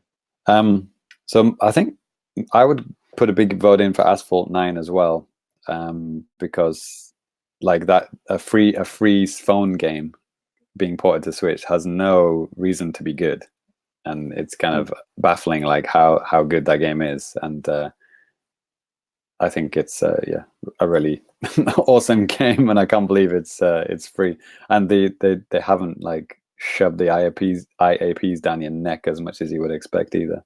I mean, it does have them, but you know, you can just easily play it without doing any paid stuff whatsoever. Yeah, I mean, I put up Nintendo Labo VR because I thought that, well, it really just came out of nowhere. I mean, we all kind of like joked and said like, oh man, because we saw like the Toy Con and all that stuff the year before or whatever, and we thought like, oh, Nintendo's gonna do VR with cardboard via like Google Cardboard, and they literally did that. That's the joke. And I think that the surprising thing for me about it was that it actually worked, and it wasn't like bad, but I think just the application for it just hasn't been good. There's a couple of things they've done in like some games and stuff, you know, kind of like extra modes, but it's really limiting, and it's not great. Yeah, but even in Smash, right? It's just weird because it's like you can't you can only do it if you're like playing by yourself against computer or watching the computer play. Why don't they have like a fucking VR mode for like watching online like matches or something? Captain Toad has got one as well. Yeah. Luigi's Mansion would have been good with that. Actually. I think it would be too, because you're not controlling the fucking camera. Well, you know what I mean? You're just kind of just going from room to room. You're not actually controlling the camera. So yeah, I thought about that like earlier in the year. I think I did a video, like a review, and then kind of like an overview of what I wanted to see from it. But yeah, like I said, it's a pleasant surprise. It hasn't nailed it on the execution, but yeah. Well, Dragon Quest and Labo VR definitely get the public votes anyway. Sure. I mean, even Final Fantasy. Ask me about my opinion. Hey, Ty, do you care about this? Football in the groin. That was a pleasant surprise getting one. Right. Yeah. In the groin. Right. That's my thing. For me, it's the poverty game pricing. It's actually something I've taken advantage of like a couple times because I like getting a good game for like $1. Okay. For like no reason other than like the publishers gaming the system somehow. Yeah, I mean, I could put a reason behind any of these. They're all cool. I mean, Final Fantasy VII. I mean, I probably like ranted about the fact that the never released 7 on a Nintendo console for Yeah, 30 you minutes. did, and then man. they did. It was like, I think it was like right around the time of that one Direct in 2018, Right. and then they're like, "Boom, it's happening!" And I was like, "In your face, Charlton!" And Exactly. you're like, "Yes, sir. You're welcome. Mr. Bivens." You're welcome. So that was cool. And I mean, Labo VR, I'm like, meh, whatever. Yeah, like, sure. I mean, I haven't tried it, but I've tried the Google Cardboard kind of stuff before, and it's not really that amazing. But yeah, Poverty Game pricing, which was not on the Twitter poll, unfortunately, or Dragon Quest 11 or Asphalt 9. I'd be happy with any of those winning. Well, we got to make a decision, and Maybe Dragon Quest fans, 11 is more like my personal thing rather than you Sure. guys. But I mean, from 69 votes, I mean, on here, I mean, Dragon Quest 11 did win. I mean, I'd be willing. how many years did I bag on that game saying it would never come out? Yeah, and then there's me ended up actually buying it. Yeah, that's what surprised me. That's my, I don't know if it's pleasant, but it's one of my surprises of the year. Yeah. I mean, yeah, that's right. That's why I put that down, because I just didn't expect to like a Japanese RPG in the year of our Lord 2019 on Switch, and it's a Dragon Quest game of all things, a series I've literally never played. Okay. Wow. Well, top 2 votes on the Twitter poll is Dragon Quest, or excuse me, are Dragon Quest 11 and Nintendo Level VR. James, were you wanting to go with Dragon Quest? Yeah, but second is probably Poverty game pricing, because that's been a constant source of enjoyment, banter, trolling, everything. And it's managed to get Ty to buy more Switch games as well, which is cool. Yeah, like there's that random music game I never would have found if it wasn't on there for $1, like discounted from like 30. It's like, okay, I'm in there. And that's inspired my new well, it's probably going to be a regular feature from now on in the podcast. My garbage bag of goodness, that's not going away anytime soon. It might even spin off into its own podcast. You don't know. Actually, that is Chris Blackstone's pleasant surprise of the year. Your garbage bag of goodness, or whatever. Right. Oh yeah. Okay. He literally said, I'm not joking. He literally said that. Yes. Thank you, Chris. Yeah, it's not going away. Don't worry, mate. It's not going anywhere. And Chris is one of our best patrons. So if you want to, make a new podcast with me, Chris, we can team up and do the trash cast. 3-hour trash cast. Good luck. You have $300 to spend on trash. That's like literally the whole eShop, isn't it? Yeah, exactly. So Danny, what you for number 1 you want VR, but what about number 2? I'll go with the Poverty Gaming. Cool. I'm going with Poverty Gaming number 1. Okay. I'm Dragon Quest 1, Poverty 2. Yeah, that's fine. So Danny? Yes. Are you happy with Dragon Quest winning it? Poverty runner-up? That's fine. Cool. Bada boom, bada bing. Nailed it. So the winner of Pleasant Surprise of the Year is Dragon Quest 11 with the runner-up, Poverty Game pricing. There it is. Woo! Oopsie.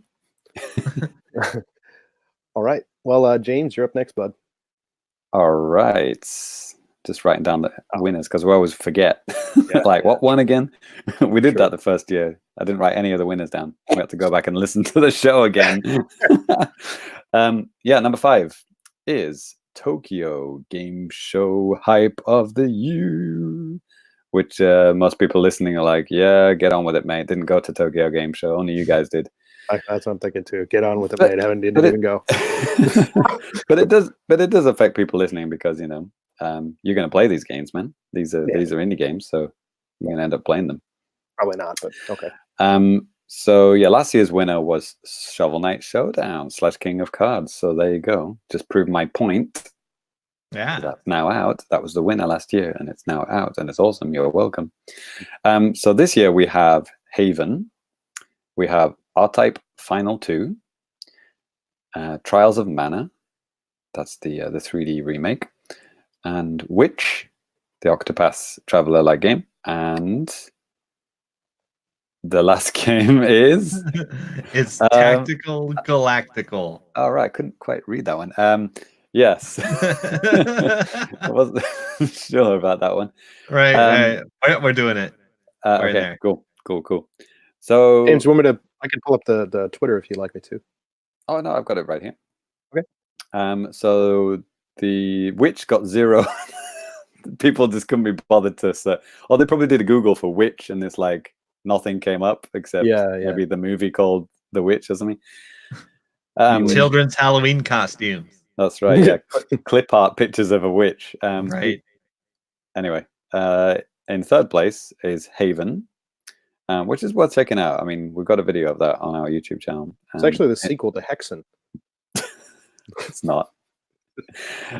Haven. I mean, it kind of looks like. I mean, graphically, maybe Breath of the Wild, but like the way you move around this open world is like on these kind of hover boots, so it's a lot smoother, a lot faster.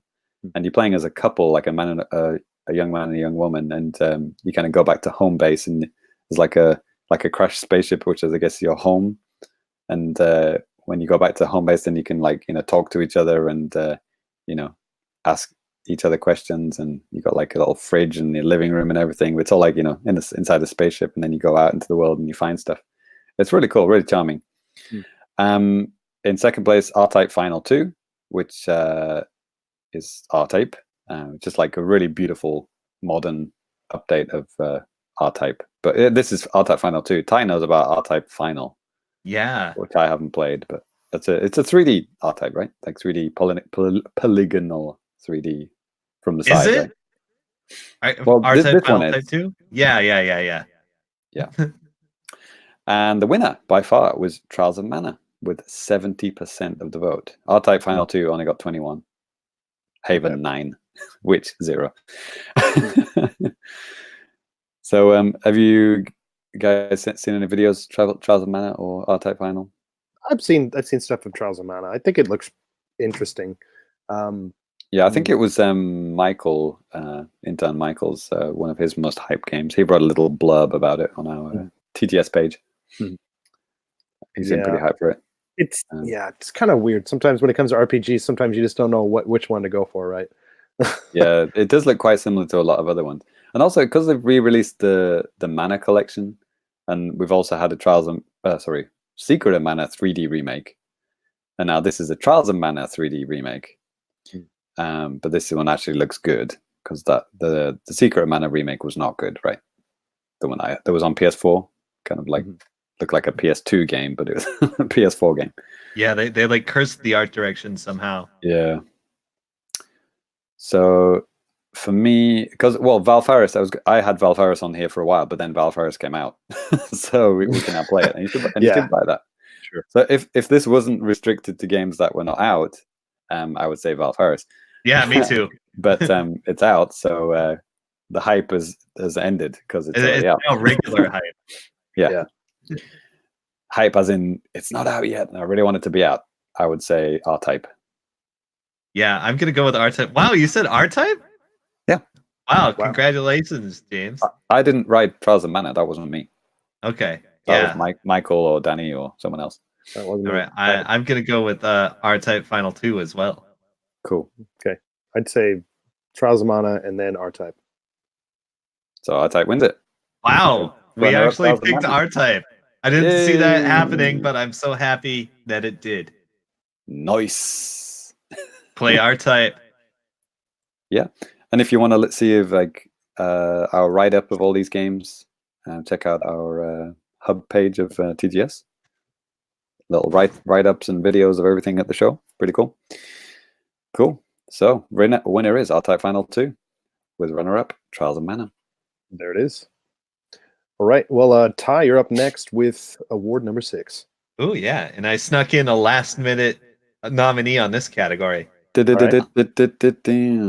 Yeah, so we need to play this more next year. Need to play of the year. Man, that's a mouthful. All right, so last year we picked Smash Ultimate, and right, because that came out like right at the end of last year, didn't it? Right. Yeah. So I mean, it's Smash. It's like the main reason to own a Switch, really. So people are always going to play it more. Yeah, sure. And I did a lot this year. I did not. All right. I did not. Well, oh, man, we have quite a variety here. All right, we got Dragon Quest 11, right? Mhm. The pleasant surprise of the year, if I'm not mistaken. That's right. The Witcher 3, Mm. Cadence of Hyrule, Mhm. yeah. Fire Emblem Three Houses, as suggested by our best friend Nick Lone. Mhm. Blaze Blue Cross Tag. That was probably What is it? Cyrus who added that one, wasn't it? No, it was actually me. Oh, okay. Yeah, that game recently got a big update with a lot of characters, including a giant tank that takes up the whole screen. A giant. What did you say? There's a You don't tank in the wanna- game. Oh, giant tank. Okay, I thought you said something Yes. else then. I thought you said Yes. giant wang. No, There's that too. it's a giant tank with a giant wing. It is a big skull face. Now we're talking. Let's see. Luigi's Mansion 3, as suggested by our best friend Michael. Mhm. And Mortal Kombat 11. Okay. Which is getting cross-play. Holy shit. Oh, is it really? Between Yeah. what and what? Everything. Seriously? Let me double check the facts on that, but I believe it's Well, like- everything. Switch and Xbox? Yes. If that's true, I'll fucking buy that game. It was 50% off at Christmas. Yeah, I got it. I got the super snazzy edition on a Black Friday sale. Holy shit. Yeah. Yeah, it says Everything except Switch. okay, I might be wrong. Some patch note I just googled it real quick. It says some patch notes indicate that the PlayStation 4 and Xbox One versions are getting crossplay. We'll see. Okay, that makes sense, yeah. Okay. Yeah. Yeah. Okay. The Switch is probably like its own thing, isn't it? It can have crossplay. I mean, you know, we played crossplay games between Switch and Xbone, so it could happen. Yeah, me and you, Ty, we played a whole bunch of crossplay games together. But Yeah. like, I just mean in terms of like, I don't know, technicality. Like, I don't know, does it matter if like certain effects don't show up on the Switch side? I guess it doesn't really matter, does it? No, because it's a rollback netcode game, which means the game state is decoupled from the graphics engine. See, there's Right. another advantage of using rollback netcode and not shitty delay-based netcode, is that it's much easier to have these games talk to each other when they're on different platforms. I know the Switch one does run in 60 because they had to reduce the graphics to make it run in 60, and boy, did they Right. reduce the graphic quality. Yeah, that's actually important for the gameplay mechanics. Right. The nuts and bolts of the game happen in 1/60th of a second. So yeah, those are the nominees. Once more, that's Dragon Quest XI, Witcher 3, Cadence of Hyrule, Fire Emblem Three Houses, Blaze Blue Cross Tag, Luigi's Mansion 3, Mortal Kombat 11. Which one do you want to play more next year? Well, the public vote. In last place was Cadence with 21%, followed by The Witcher 3 Switcher at 22%. In second place is Fire Emblem, 27%. But the clear winner was Dragon Quest 11 with 30%. Most people want to play that. Well, I guess that's probably the longest game of all of these, isn't it? Witcher's pretty damn long too. Witcher, Dragon Quest. I guess people have played Three Houses for like multiple 100 hours as well. So I guess I could see that one as well. But I don't think no one played that one, right? Yeah. I wonder how that poll would have gone with a fighting game in it. So Ty, you put Cadence down, right? Yes, Are you honestly going to play more next year? Yes, Okay. because remember I said I was going to build a controller for music games? Yeah. So once I do that, I'm going to play it more. Okay. That's the plan. Gotcha. So music. Once you buy the music-based controller, you're gonna. No, once I build it, I have the parts. Now it's just a matter of effort. Talking to Michael, I think the only reason he hasn't played Luigi's Mansion 3 is just because he's recently had him and his wife have just recently had a baby, and he just hasn't been able to play games that much. Because come on, Luigi's Mansion 3 is not a long game. It's only like 15 hours. Even I completed that one. So get out of it, Michael. Yeah. I don't think that one can win. Yeah, I'm still working on Luigi's Mansion, but man, I feel like I'm way behind from where I should be in Dragon Quest XI. Yeah, I've only played about 5 hours, 5 or 6 or 7 hours of like the version I bought. I played the demo, for longer than I played the actual real version that I bought. I just killed a massive octopus boss on a ship. It's great. You haven't got that far, right, Danny? Okay, no, I think I did that too. Wait. Oh yeah. Okay, we'll have to talk about that later. Like out to sea. Yeah, but we'll talk about that later. Okay, fair enough. So Witcher 3, Danny, you've obviously played what, like 11 minutes of that game? Hour. Oh, doing well. Yeah, you doubled your record. I did. So 30 minutes is double to an hour. Yeah. Yeah. Well, I'm definitely going to put my my chip in for Dragon Quest 11 because I think I'm about like definitely double-digit hours, but there's a lot more to go. I keep seeing people on Twitter saying, "Finally complete Dragon Quest 11, 120 hours." Yeah. Or I've seen the first ending of Dragon Quest 11, 90 hours. And it's like, holy shit. So yeah, I'll hopefully be able to complete that game before this time next year. Yeah, no kidding, right? December 2020. Yeah. Especially if a new Zelda game comes out next year, I've got to get it done before then. That for me, that's a lot of that's a big inspiration actually. If I hear about a game that I really want to play is coming out in X months, then I'm like, okay, shit, I've got to complete this game before then. Yeah, I did that a lot this year actually. That's what I did with Zelda Link's Awakening. Because of Dragon Quest. Actually. Oh, I think for me it was Luigi. I got to finish Link's Awakening before Luigi comes out, because I knew that I'd probably stop playing Link's Awakening if Luigi came out, and it's true. So Ty, you putting your chip in for Mortal Kombat, or? Yes, it was kind of a toss up between Mortal Kombat and BlazBlue. But I'm gonna go with Mortal Kombat because it's getting crossplay and the online play is good. They got GGPO. They have Wi-Fi snitching. It's Wi-Fi snitching. Yeah, it's probably become one of the most good online play feature rich games. And BlazBlue is just kind of same old trash netcode as always. Okay. The Mortal Kombat it is. Okay. So I don't know what my number 2 is actually, to be honest, because I don't have Mortal Kombat 11. I don't have The Witcher. I don't have Cadence.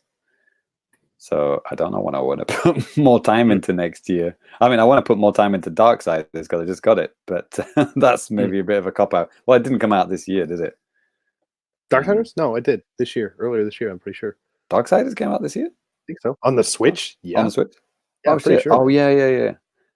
the get out of jail card, Switch. Everything comes out last on Switch, so it probably came out recently. Last week. Thanks for playing. Okay, well, I'll put my chip in for that one then, in second place. Dragon Quest first, Darksiders second. Yeah, but, I'm going. That could Dragon be cheating because it just came out. I'm going Dragon Quest and Witcher. So Dragon Quest and Witcher. Okay, shit. So we don't know who's going to get second. Well, what's the public second? The public second is Fire Emblem, which is no fucking use to anyone. And then after that, it's Witcher. So I guess technically, the public would go towards Danny for the runner-up. So, what do you think? Rip in peace, Ty. Dragon Quest wins it. Switcher in 3. Switcher in 2. RPGs, who cares? Right. But how's this? If they add crossplay, I'll definitely get Mortal Kombat 11. How's that? All right. They won't add it to the Switch version. So yeah, you can play with me. Yeah. I mean, I would. What's that? There's another game that's got crossplay. That what is a fighting game? What was that? The one that you played this year? Oh yes, Fantasy Strike. Fantasy Strike. Yeah. If that goes on sale, I'll let you know. Or if we get another code. Ooh. You could probably get one, couldn't you? I know people. Wow. Ask real nice. So, wow. So Dragon Quest 11 is going to win 2 awards. Jesus. There we go. Well, on a Japanese Nintendo podcast, it only makes sense, right? It makes sense. You're absolutely right. We don't really play by those rules, though, do we? Yeah. Right then. So yeah, Dragon Quest 11 gets pleasant surprise of the year, and gotta play more next year of the year. There it is. Cool. All right then. What's next, Danny? Well, actually, James, you're up next with the 7th award of the night. Oh yeah, the best one. Ah, It's garbage. Oh, this one was made for me, wasn't it? Mm-hmm. I named it, I made it, I created it, I crafted it. Here it is. Garbage of the year, boys. Grabbage. So and last year's winner was the impeccable Nickelodeon kart races. Love it. Remember that guy that wrote like a full page defense of it? Right. Oh Okay. man. A game so bad it has worse water physics than a Nintendo 64 game. Like, I'm not even kidding. Diddy Kong Racing did water physics better than that. So yeah, the winners, the nominees this year are Mochi Mochi Boy, the Game Boy Color looking game that somehow ended up on Switch. Otoko Mizu, Danny's nude firefighter game. You had to play it. Koyo, full frontal nudity. Got it. Yep. Koya Kodo, aka Knives Out, the trash PUBG game. Yep. Mario and Sonic at the Olympic Games, as voted by Nick Lone. Heroes Trials, which is a, like, I guess it wishes it was Zelda. It's Zelda made by like a blind 8-year-old. Nice. Peasant Night, which looks like a Flash game I played in 1994. And Paradox Soul, which Michael, our intern Michael, he nominated that one. He actually reviewed that one. So if you want to read his review of how much he hates Paradox Soul, you can read that on the Famicast.com. So I guess that's Michael's winner. But as for us, did you? Well, yeah. I think we have videos of all of these games. Yeah, because Mochi Mochi and Heroes Trials and Peasant Night I played during our Summer of Streams event. That was what was it? September, end of August, September. Yeah. So you can watch some glorious videos of those, and then hear me kind of lose my marbles as I'm playing these games at, like, midnight here in Japan. But Knives Out is more recently, but that was still has a sour taste in my mouth. Danny, I didn't realize that you hated. What you reviewed Otoko Mizu, didn't you? Yeah, I mean, I don't think I hated it. It's just not good. Like the gameplay in it is just pretty bad. Complete garbage, Danny. Come on. Okay, it's the gameplay is complete fucking garbage. The only good thing about the game is like just the wacky story, because you're just this half-naked dude in a fundoshi, flying around, putting out fires. That's funny, but like just the way you have to control it, it's awful. If you want to know more about it, like in depth, you should check out my review. But it's pretty bad. It's functional. It's not like Monster Jam or like Troll and I. It's not that bad. I haven't heard of mini games coming out this year that have just been absolute complete shit where you can't even like play them. At least nothing big, All right, so functional is like the bar to clear. yeah, or not clear. Yeah, rather. Yeah. So Mochi Mochi Bai is, it's just one of those. It's like one puzzle in Blossom Tales. Danny, do you remember that? In Blossom Tales, there's that puzzle where you had to kind of walk along and make sure you walk on every space inside a certain area to kind of unlock it. They're probably the least fun puzzles in that game. This game is just that. You just have to move your little Mochi Mochi blob and fill every part of the screen. Okay, that's something. But it was so fuzzy and pixelated, like it was a blown up, the Game Boy Color game. Like everything was just so rough and it really one of those games where you shouldn't have passed, quality assurance. It's like, who let this game on the eShop? It's so bad. Heroes Trials, it's like, if one of my students at university had programmed it, I would have said, good job, guys. You built a little Zelda game.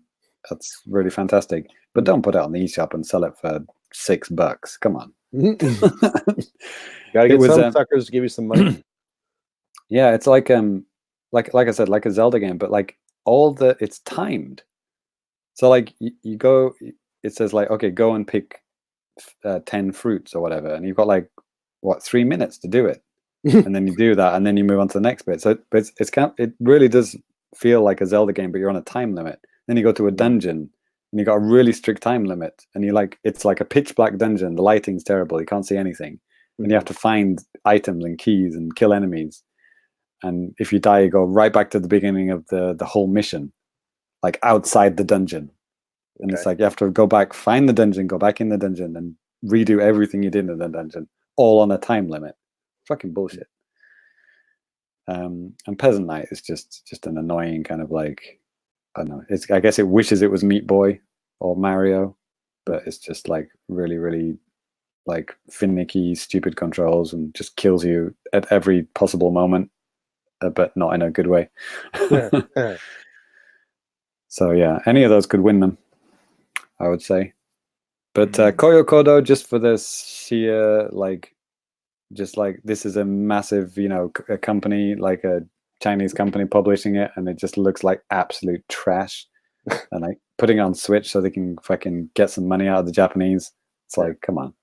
Yeah, and I was telling James this, I think a couple weeks ago or whatever, but yeah, Japan's the biggest market for this game. Like they make like 80% of their money from the Japanese market with Knives Out, which is insane. But yeah, money to be maybe spent. it deserves to win just for that. Yeah, just so we can have it on the website as a giant fuck you to the. What's the company called? Is it It's Tencent? not Tencent, is it? Is it? I'm not sure. I don't know actually. Yeah, but either way, that's gonna get my vote. I haven't even played it, but we'll just leave it at that. We'll just leave it at that. Well, you only need to see 5 seconds of my video to know how shitty it looks. It just looks kind of. All right then, cool. Hey, ask me. Ty, which one looks like the most garbage to you? Fuck. I'm like I want to give Koyo Koda a pass because it has its fans, so it can't be 100% bad. Good. So I'm thinking like, what's the least appealing thing on this list? Yep. And I gotta say, it's either Heroes Trials or Mario and Sonic. Interesting. I don't know exactly how bad Mario and Sonic is. Do you have to mash buttons in that game? Do you have to waggle? Mash. Okay, but James actually played this at TGS, right? Yeah, me and patron, top patron, Rich, he joined me at TGS and we played it together. Do you have to waggle? They do, yeah, they do. Oh yeah. Oh, that's what you mean. Yes, there is a waggle mode, or controller mode. You can choose controller or waggle. Well, at least you don't have to waggle. No, there was a lot of there was some people on the show floor doing that. But yeah, I played those retro games, which I guess are quite pleasant to look at. They look cool. Okay, cool. So there's something fun in it. So okay, I'm gonna go with Heroes Trials. That sounds like the least appealing thing on this list. Yeah, I could easily go with that. So Heroes Trials or Knives Out. Which is the winner? Which is the runner-up? Danny, I'm Knives Out for number one. Just to runner-up with what's it called? Heroes Trials. Sure. That's oh yeah, I didn't actually. Did I read out? I didn't read out the the poll, did I? Okay. Number one was Mario and Sonic. Most people think that's garbage.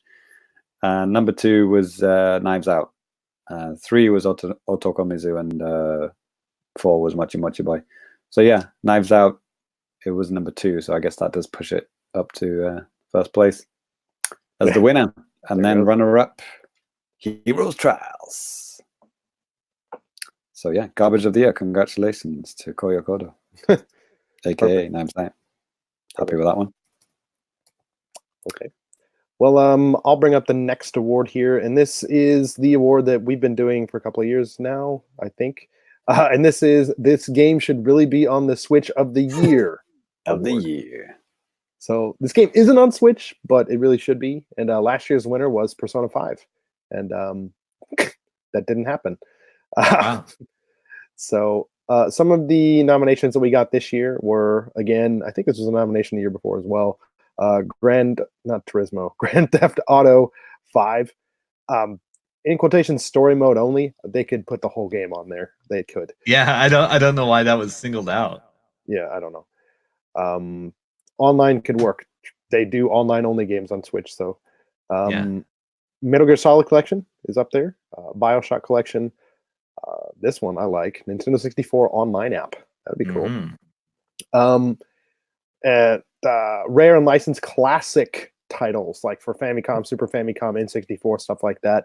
We did get kind of an update here recently, but still nothing too great. Nick Lone, still waiting for that rare replay. Well, we might be waiting a little bit longer. Just get an Xbox. Come on. Yeah, that's pretty much the only way now. Might happen. Stranger things have happened, Danny.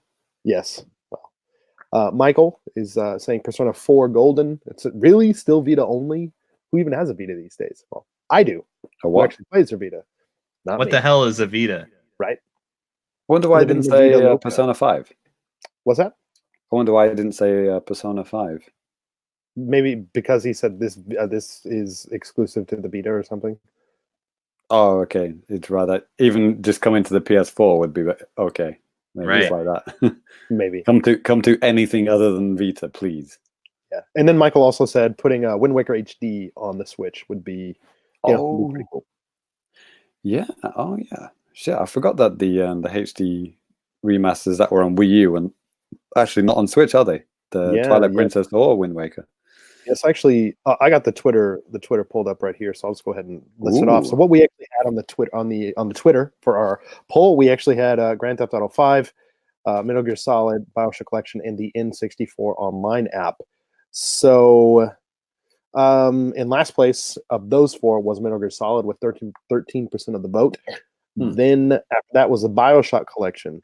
Then after that, Grand Theft Auto 5 with 25%. And the number one, according to you, the people, was a Nintendo 64 online app, probably in the same vein as maybe a Super Nintendo or NES or Super Famicom thing. But hopefully it works a hell of a lot better than those things do. So yeah, there's that. But I'll turn it over to you guys. I mean, for me, I agree. I think the N64 online app or something like that would be great. But, yeah, once we get into N64, that's like games that are a little bit harder to emulate. I mean, you can emulate them on PC, but there are some weird things. They're not all perfect, and I don't think there are any trustworthy online N64 emulators, are they, Ty? Good question. Not that I know of. Yeah, right. It gets a little bit trickier, almost to a point where you think maybe Nintendo can't do this. Yeah, despite having the code. Yeah. Kind of like that Ocarina of Time bonus disc that still fucked up the emulation for Majora's Mask. Oof. Yeah, I believe that. Yeah. Anyway, I mean, so what else have we got? Yeah, I would put my chips down for what was it? The rare replay. That would be cool. Metal Gear, GTA 5. I think I said GTA 5 like for the past 3 years now. It's a really great game. I played through it twice. I'd love to play just like in the vein of LA Noire, which is like obviously the same guys, right? Yeah, but it's a very different type of thing. Yeah. But I mean, like releasing an open world game, which is, I mean, this GTA 5 is on the 360. Remember, it's a PS3 360 game. It's not like this is not hard, right? Yeah, and I don't know what engine it's running in. Probably a custom engine, isn't it? Yeah, I believe they have their own engine. Yeah, but is it completely different from LA Noire's engine? I don't know, man. Yeah, I mean, one of the things that they do in LA Noire, it's all about like reading faces and stuff, right? So like the overworld and like the open world stuff isn't as much of a focus, right? So it doesn't seem like it's as lively or anything like that. It's very secondary to all the stuff you're doing with like the investigations and stuff. Gotcha. Yeah, get her done. So the public wants the N64 online. Yeah, I'd be happy with that. I mean, rare replay. Why is that so unreasonable? We've had Ori, we've had Minecraft. We've had, what's the other one? The Microsoft only game. Ori and the Blind Forest, Cuphead. Cuphead, yeah, there you go. I mean, there's already 3 Microsoft games on Switch, and they're all doing well on Switch. I don't know why they would not. And then Banjo's in fucking Smash. It doesn't make any sense. I mean, okay, if they wanted to say like, well, we can't release certain games on it, well, then do like Rare Replay Nintendo Switch Edition or like Nintendo Edition, and like the stuff that you don't want to put in or something, just replace it with Nintendo and Rare developed stuff. I mean, it's not a hard thing to do. It really isn't. Yeah, it's got everything except Banjo-Kazooie. Yeah, it's like, okay, well, yeah, put Donkey Kong Country on instead. Boom! In your face. exactly. So, Imagine that. Wow. They put the Donkey Kong Country trilogy on there instead. that would never work. Yep. Nobody wants those. No, Never heard of it. never heard of Yeah, exactly. All right. Well, with BioShock, I mean, like, there's a game I played this year called The Sinking City, which is very kind of similar in vibes to BioShock. But like, yeah, there's a bunch of games similar to that, but BioShock itself, I mean, also BioShock is kind of in the news recently because like we heard about the new game being in production, which would make sense to like re-release the older games on the Switch with the new, and then put the the new ones probably, obviously it's going to be on probably PS4, maybe even PS5 or Xbox Series X. Is that what it's called? Yes, the sex box. I got it. it's just called Xbox. Xbox, yeah. God. Xbox Series X, sex Well, no. box. Ty, you're already behind. It's just called the Xbox. I know it is, but it's also Series X. Xbox. It's both. It's always been the sex box. Talk to Phil Spencer. Yeah. I did this morning. God. Yeah. So yeah, it would make sense to really there's BioShock 1, 2, and then Infinite. No, not Infinite. What's it called? Is it Infinite? Yeah, you had it right the first time. Yeah. Infinite. Yeah. BioShock 1, 2, and Infinite. Re-release them. Trilogy. Boom. Yeah, I'd be happy with any of these, to be honest. All right. I gotta go. If I can go first this time, I gotta go with Metal Gear. It's just too good. Metal Gear. Yeah, Metal Gear. Okay. Yeah, I don't know what else there is to say. I would like to play Metal Gear again. It's one of those games I replay every now and then. You're talking Metal Gear Solid 1? 1 or 2 or 3, just whichever. 3 is my favorite. Oh, and Peace Walker. Okay, the PSP one. Yes, that got put on the HD collection on PlayStation and Xbox as well. Okay. And it has multiplayer. It's called HD Collection, that one. I think so. It shipped as like one package in America, but it was like separated in Japan. Of course it was. so it was like HD collection or double pack or something, which is Metal Gear Solid 2 and 3, and then Peace Walker was separate. But they were together in the American release. Yeah, I'd be down with that. Be good to have Snake back. I mean, again, he's in Smash. Yeah. He is Everybody should play Metal Gear Solid 3 like all the time, like continuously. Yeah, Snake and Banjo are both in Smash, but we don't have the Snake or Banjo games. Right? Okay. James, did you already vote? Yeah, I would say Metal Gear or Rare Replay and N64 Online. Okay. If I have to choose 2, that's tricky. Metal Gear. Metal Gear? What the hell is Metal Gear doing on a Nintendo system? Yeah. Okay, N64 Online and Metal Gear. Okay. I'd say N64 for number 1 for me. And then because I'm a coward, Grand Theft Auto 5. Ty, are you the same as me? 64 and Metal Gear? Metal Gear first, but yeah. Okay. And 64 is the public vote, right? Yeah. Yeah. And then GTA is number 2 for the public too on Twitter. So yeah, but rip in peace, Ty. Danny, sorry. N64 one and Metal Gear 2? Sure. Let's call it. The winner is Metal Gear was like last place in the public poll. Yeah, That's but weird. Me and Ty both won it. Yeah. Okay, It's the one and children who are wrong. That's Okay. right. The Fammy crew have a stronger pull in the vote Gotcha. than the public. Public is kind of like the decider, I guess. Like a half point. Yeah, something like that. There's no method to the madness. There really isn't. Why But are we do making it up appreciate- as we go along? We do appreciate people voting, and that was cool. And we got Yeah, major votes when the Steam World Quest people retweeted it. Yeah. Ooh. Yeah. All right. Yeah. Well, Ty, you're Yeah. up for the next award, man. Number Okay, 9. can I use bad words? Whatever the fuck you want. All right. When do you ever ask that? Yeah, right? It was a joke. 'Cause I'm definitely gonna say bad words. Okay. Feature still missing from the Switch of the year. Yeah. It's been 3 years now, Nintendo. Wait, who wrote that? Me. All right. Mr. Nintendo did himself. Okay, so last year's winner, we said it was friend messaging and joining games from the friends list. You still can't do that except for like one game, right? You're welcome. You're welcome. One game. They heard us. We made it happen. All right. So this year's categories. Let's see. It's Netflix, bitch. Hmm. That was Still not mine. on. Crazy. Yeah, holy shit.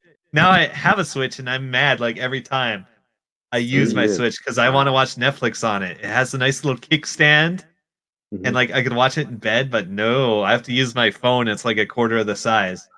I can't blame Reggie because he's not he's not in charge of NOA anymore. It's Right. Doug Bowser's Bowser. fault. Bowser, get on it, mate. All right, next. A useful version of the Nintendo Switch Online mobile app. Yeah, that'd be nice. I put that Combine down. everything, including the eShop too. Okay. I've never Yeah. used it, so I'm gonna take your word for it. Yeah, it sucks. Yeah. Next. Themes. Hmm. Huh. Yeah, we Uh, only have black or white at the moment. Yeah, that's a good point. Yeah, and my Xbox has always looked really fancy. Mhm. Yeah, for like 12 years now. The 3DS had all sorts of crazy themes and Oh yeah. things you could decorate with it. You could decorate the shit out of 3DS Nice. menu, but Well, the 360 Nothing. had blades at one point. I mean, how cool is that? Yeah, I really like that. I missed that actually. I Blades. just saw that like on Twitter the other day. I was like, oh yeah, that was a thing. It was all colorful too. But like after that, they had like the fucking tile view. But you could like put an image on a USB stick and put it in your Xbox and copy it over and make that your theme. Oh, whoa, okay. So I always had this really trolly stuff I would bring to the fighting game locals. Maybe I'll share that sometime. All right. All right. So next up, option to permanently switch to all software layout. Hmm. Oh, Yeah, as opposed to just just that one row across. right. Yeah. If you got more than 5 games, you kind of need it. yeah. Yeah, I think I recently hit my 6th game. So yeah, that's kind of Whoa, annoying. Crazy talk. All right. And next, cloud storage for all screenshots and vids. Yeah. That was not on the Twitter poll. Yeah, I put that. Fun fact about this: they kind of actually integrated this into Miiverse, where you can take screenshots, with Miiverse, and then you could like save up to 100 of them that you can access like online. Whereas nowadays, I mean, yeah, it's a hell of a lot easier to take pictures on the Switch than what it is on 3DS or fucking Wii U, but Or Xbox. or Xbox. I mean, you know what I mean? I'm talking Nintendo. So I mean, it's a wonder Nintendo could actually whatever. But Fucking I don't connect know. to the internet. yeah, it'd just be easier because like if you could go through like their stupid thing and like post directly from your Switch, which works. It's okay, but it'd be nice if you could just have access to it and just kind of post from whatever the fuck device you want. But on Xbox, can you tweet out pictures, screenshots directly? Yes, I believe that is a Yeah. feature. How Pretty do much you like write?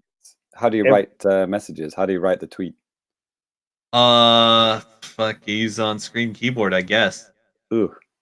well, how do I you guess do it? the Well, the advantage. Well, that if the- you have a keyboard plugged in, you can use that. Oh yeah. I was going to say the advantage the Switch has is that you've got the touch screen like a. Gross. Well, I do that all the time. Really? I just use Yeah. the D-pad. Now that you mention it, I believe you can just use your phone too. Because I got my Switch right. I got my Switch right here, so like I just undock. Like if I take a screenshot, I'd undock it, write the tweet, and then send it, and then put it back. It's a lot Really, faster than using the. even if I'm using it in handheld, I will type it up using the control pad basically. Seriously? Yeah.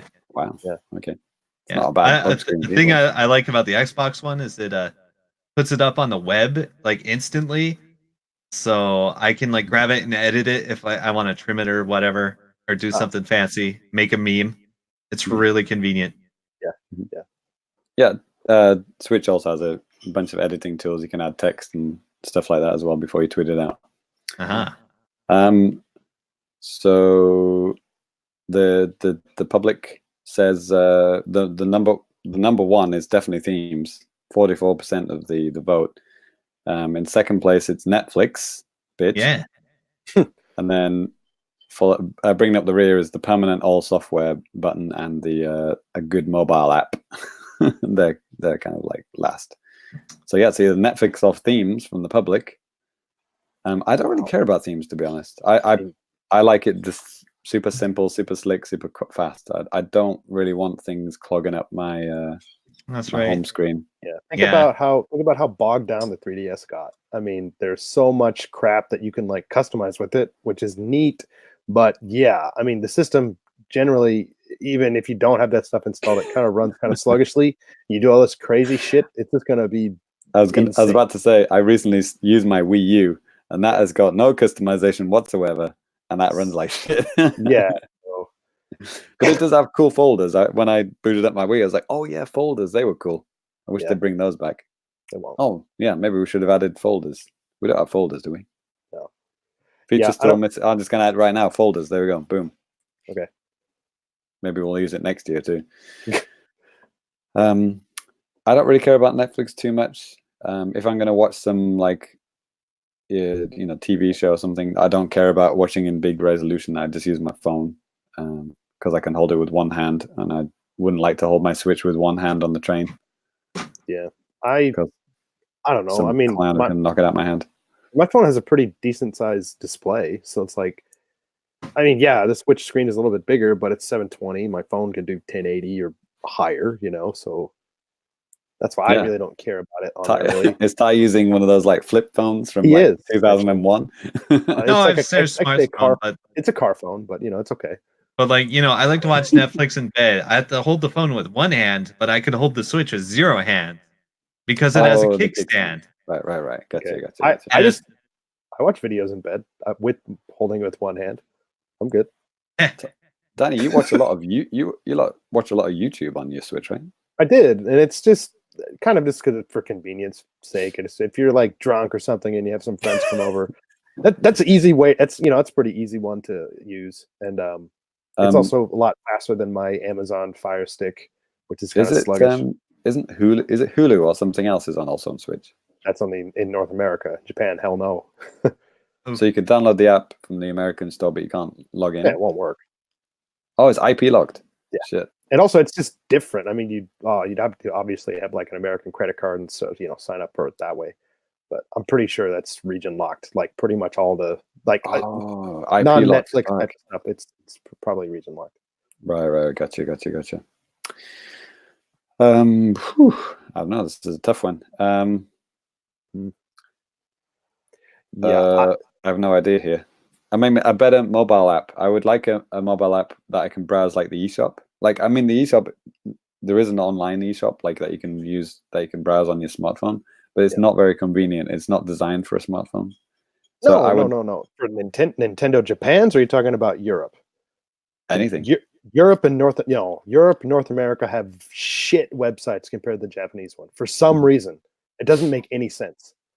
But for some reason, if you can actually go to like, I'm not saying it's like ideal or anything, but it actually makes sense. You can actually go to like a release list and go in there, and you go to the individual games, you can pick it up. Even on the My Nintendo shop here in Japan, it's really convoluted, but they have a section where you can actually see games that are on sale and stuff like that, and like go through and purchase them that way. Yeah, I would like that. I would love to be able to browse the sales and everything on my phone, and then just hit download and have it downloading, because you can do all of that, but you have to be on a computer, PC. You can do it on a phone. You can do it on a phone. Yes, you can. It's a in a phone. browser on your phone, Yeah. but not in an app. You can do it. Yeah, that's what I mean. A slicker, like easier to use app, you know. Yeah. It'd be great if you could switch profiles and switch between countries as well. That'd be awesome. Now you're talking crazy talk. Yeah. Sort out your coins, your gold coins, all that kind of stuff, you know. You need something like that. That would be mine. I'd vote for a good app, and that's my number one. I don't even know what I'd want for second. Maybe an all software button, a permanent all software would be my second one. Danny, what about you? It's a good mobile app, and I don't care about themes, don't care about Netflix. Yeah, all software would be nice, at least an option for that. All right, so you're exactly the same as me. Yeah. And Ty, number one, Netflix. Yeah, absolutely. What's your number two? Jesus Christ. Ty, how's number two?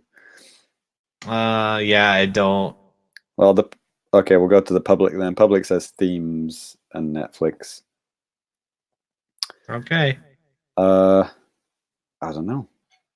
This is weird. So good mobile app is obviously the winner, but the runner-up is kind of a coin flip. It's either themes or Netflix. Yeah, it seems like such a superficial thing. Oh, sorry. All software. Sorry, was it? Oh, all software or themes? Which one got higher on the public one?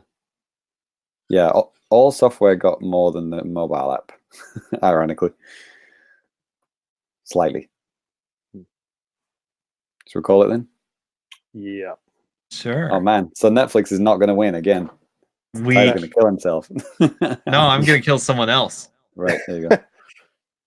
All right, then there it is. Winner is a useful eShop app that lets you, buy stuff, browse stuff.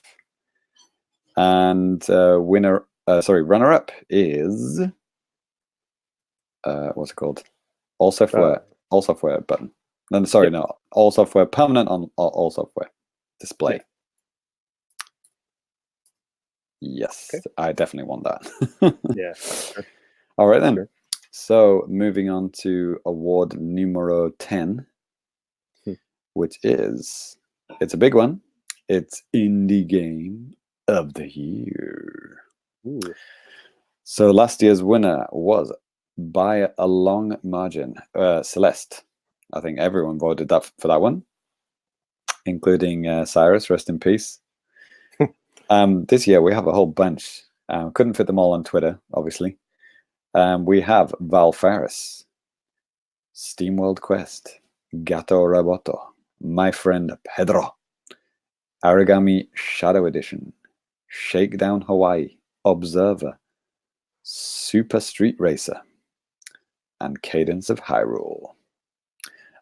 We had to delete The Messenger because even though it was released this year on PS4, it was actually last year on Switch. And there is still no Xbone version of that, by the way. So yeah, we had to delete that one because it's last year's release.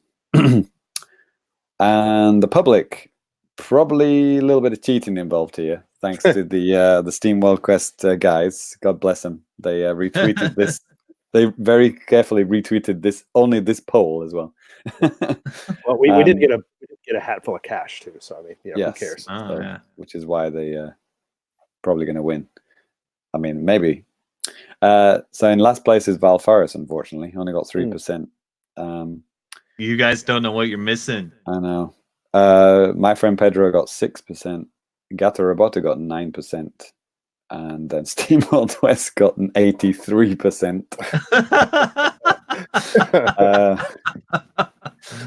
Yeah. Oh. Rip in peace.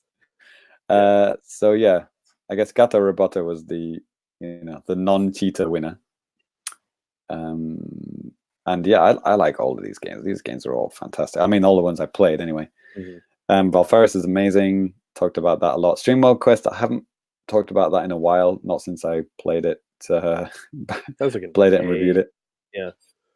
I mean, I did enjoy it. I never went back to it. I didn't feel any reason to kind of go back and replay or find all the cards and all the secrets and stuff like that. I was kind of one done and, wham bam, thank you, man. Not really going to go back to it, even though I really, really enjoyed it. Yeah. Great music as well. People really like that music. Yeah, they did.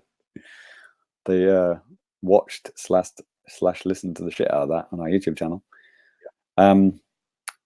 Gato Roboto is the Meowtroid, the cat Metroid. Really enjoyed that.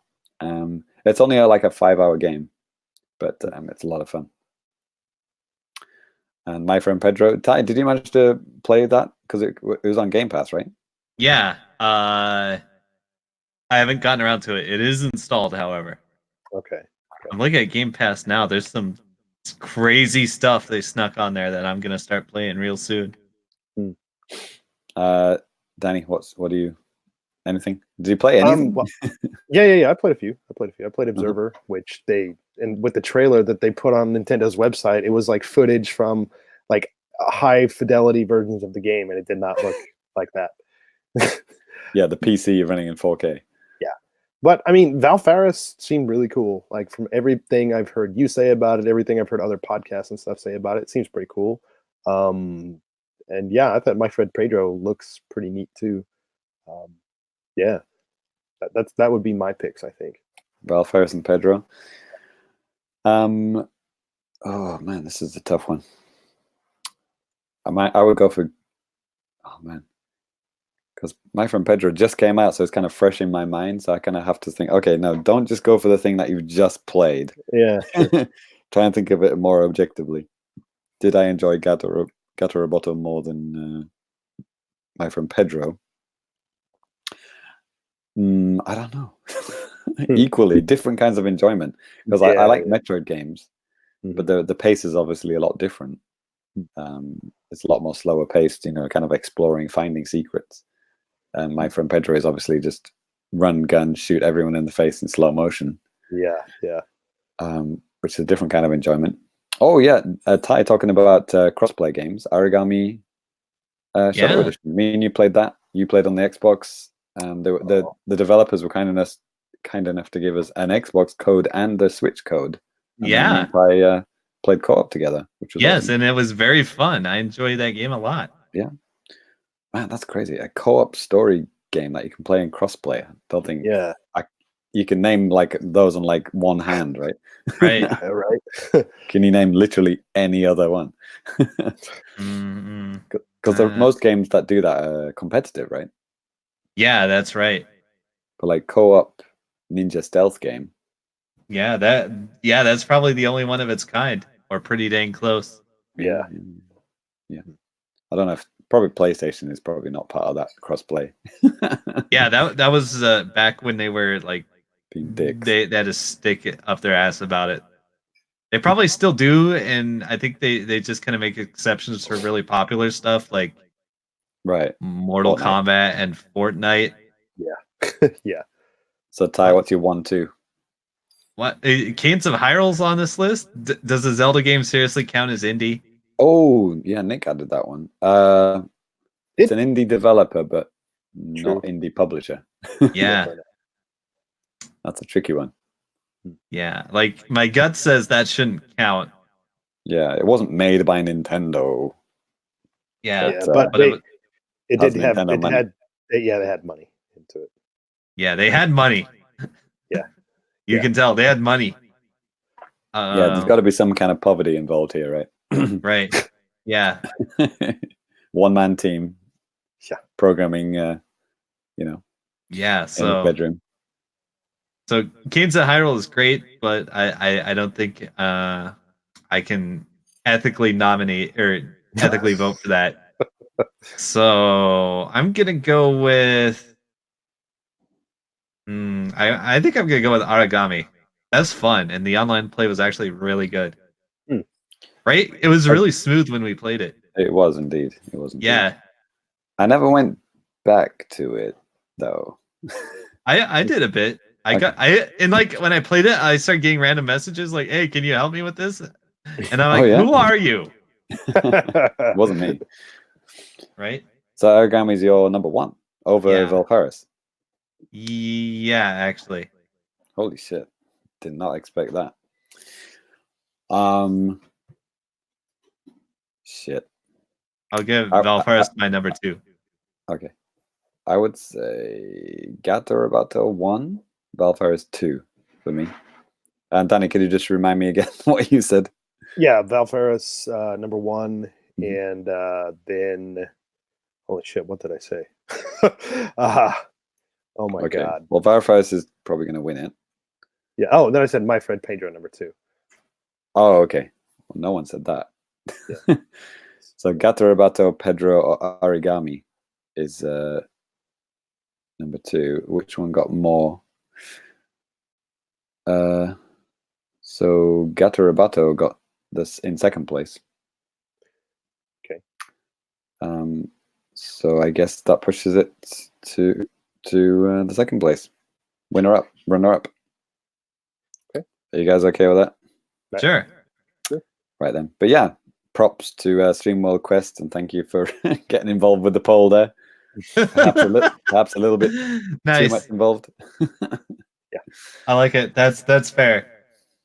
Yeah, they're going to be like, "What the hell? We clearly won. Why did we not win the award?" Sorry, mates. Doesn't work Sorry, like that. mate. Doesn't work like that, mate. Doesn't work. We're gonna like need that. to. Internet cloud only counts for so much. Next time, make it cash. yeah. They're not going to send us the review code for their next Steam World game. That's for sure. Uh-oh. Hey, they sent us codes for all the other ones. All right then. So Danny. Oh, sorry. No, Ty is next, isn't it? Yes. Yeah. Best game we didn't mention last year because it released too late in 2018. Yes. Do you remember our cutoff date by chance? It's very fluid. It's like end of November, December. It kind of just depends on how we feel and how busy we are or were. Right. Did we talk about it? Yes or no? If the answer is no, then it gets in. All right. So last year was Xenoblade Chronicles 2. Yeah. Right. That released like what, December 31st or something. It was December of 2017, but it was pretty late. All right. Yeah. So this year, what do we got? We got Dragon Quest Builders 2, Katamari Damacy Encore. Ooh, I want to listen to the music from that. Firewatch, Warframe, and Battle Princess Madeline. So some wise guy tried to write in Smash, which we talked about like constantly. So I don't think that ever got overlooked. Let's just give the benefit of the doubt. I mean, it hasn't really won too many awards, so it was throwing a bone. Yeah, just a little indie game, whatever. Well, even last year, it was probably my most played game of last year, wasn't it? I'd say probably won my game. Yeah, it was in like a matter of like a week or something. Oh yeah. I played the shit out of that. So yeah, that definitely got mentioned and acknowledged last year. Thanks for playing, Nick. So as for the public, we have a tie. Wow. So in last place was Warframe. Get out of here. In second place we have Dragon Quest Builders 2 with 24%, but we have a tie for first place. Katamari and Firewatch, 33% each. I definitely want to play Firewatch. It's been on my wish list on, is it called wish list on Switch? The wish, whatever. Yeah, it is. And Nintendo email you if anything on your wish list goes on sale, and I have never got an email about it being on sale. So, but I definitely want to play it. I'll probably get round to playing it next year. You guys know about Firewatch, right?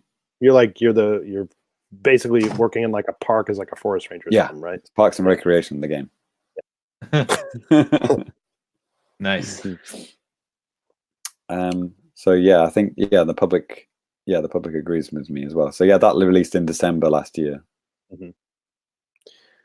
I don't really care what comes in second place. I played the demo of Dragon Quest Builders 2 and I thought it was all right. I played the demo of Katamari Damacy. Thought it was all right.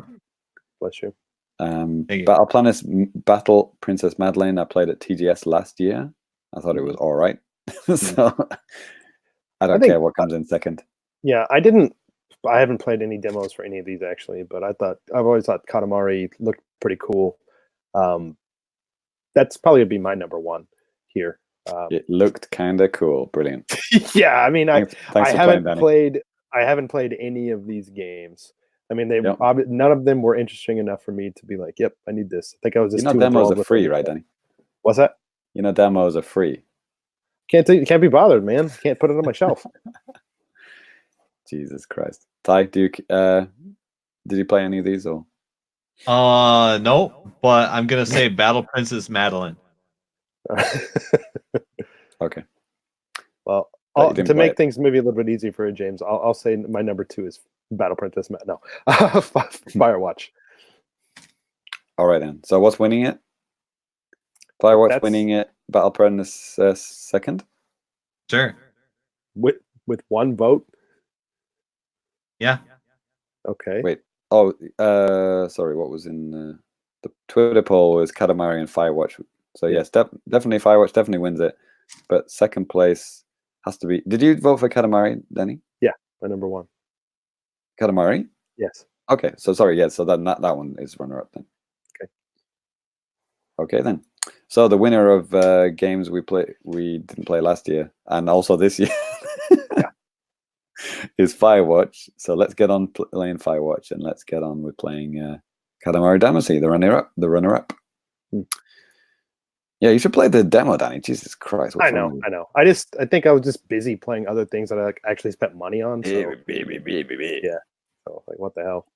All right. Well, Danny, you're up next. Yeah, our last regular little category here, number 12, our ongoing game of the year. A brand new category, Danny. Yeah, so this is for games by Ty. Yeah, this is for games that keep on getting updated and that we're still playing years later. And right now, the nominations that we have are for Super Smash Bros. Ultimate, Splatoon 2, Famicom Online, and everybody's favorite, Fortnite. So, what are these are games? Games that came out this year are not allowed. These are games that were released, last year or before last year. Okay, but we're still playing now. The Twitter is pretty much there's a clear winner here. In last place is Fortnite. No one wants to play Fortnite anymore. Splatoon 2 is next, and then Famicom Online. People still want to play that apparently. Is 16%, maybe because it keeps getting new games added, and they did recently release a bunch. That's a far cry from keeps getting new games. Yeah, hasn't got released in anything new in 3 months, but this month it did get something new. Yeah. Give it another 6 months, we'll get some more. Do you know what the games were added this month, Danny? I know in Japan they have Famicom Wars as one of the games. Oh yeah, Famicom Wars. Yeah, that's a big deal. Yeah. We should reignite our Famicom Online series, Danny. Crystalis or whatever is one of the games. But the clear winner was Super Smash Bros. Ultimate. 72% of the vote. People want to play a lot more Smash next year, probably because the new DLC is going to come out next year, right? So, and then again, I'm sorry. Or they'll just cancel it, whatever. Or maybe they're just getting ready for the Famicast tournament tomorrow. Probably are. So next year, I definitely want to play more Smash, and probably not. I don't know, actually, not NES Online, but maybe more Super NES Online if they add more games to that. For me, I think my number 1 would out of these 4 would probably be Famicom Online. I enjoy some Famicom games, not obviously all of the games that they have on this service. I'm not a fan of like Wrecking Crew or Ice Climber, really. But there are some really good classic games on there. Some games that I usually go back to and play every year or something like that. Just generally speaking, and just to have it on one system, it's pretty nice. Oh yeah, Super Famicom can't get on because it was released this year. Yeah, right. I literally explained the rules and then forgot. I only have one rule. So Ty, is yours obviously Smash? Yep. So second place is Famicom, right? Sure. Like, Oh, the my public number says two that. My number The public two is says it. Splatoon Danny 2. says that. My number 2 is Splatoon 2. Sorry. You literally haven't opened it in like 3 years. Yeah. Yeah. I'll put my name down for NES Famicom in second place too. Yeah, I'm kidding. I'll do Smash for number 2. That's okay. All right then. So the winner is Smash Brothers Ultimate, and the runner-up is NES/Famicom Online. Cool. Here's hoping they add more than our game next year. Yeah, we'll see. We'll definitely see.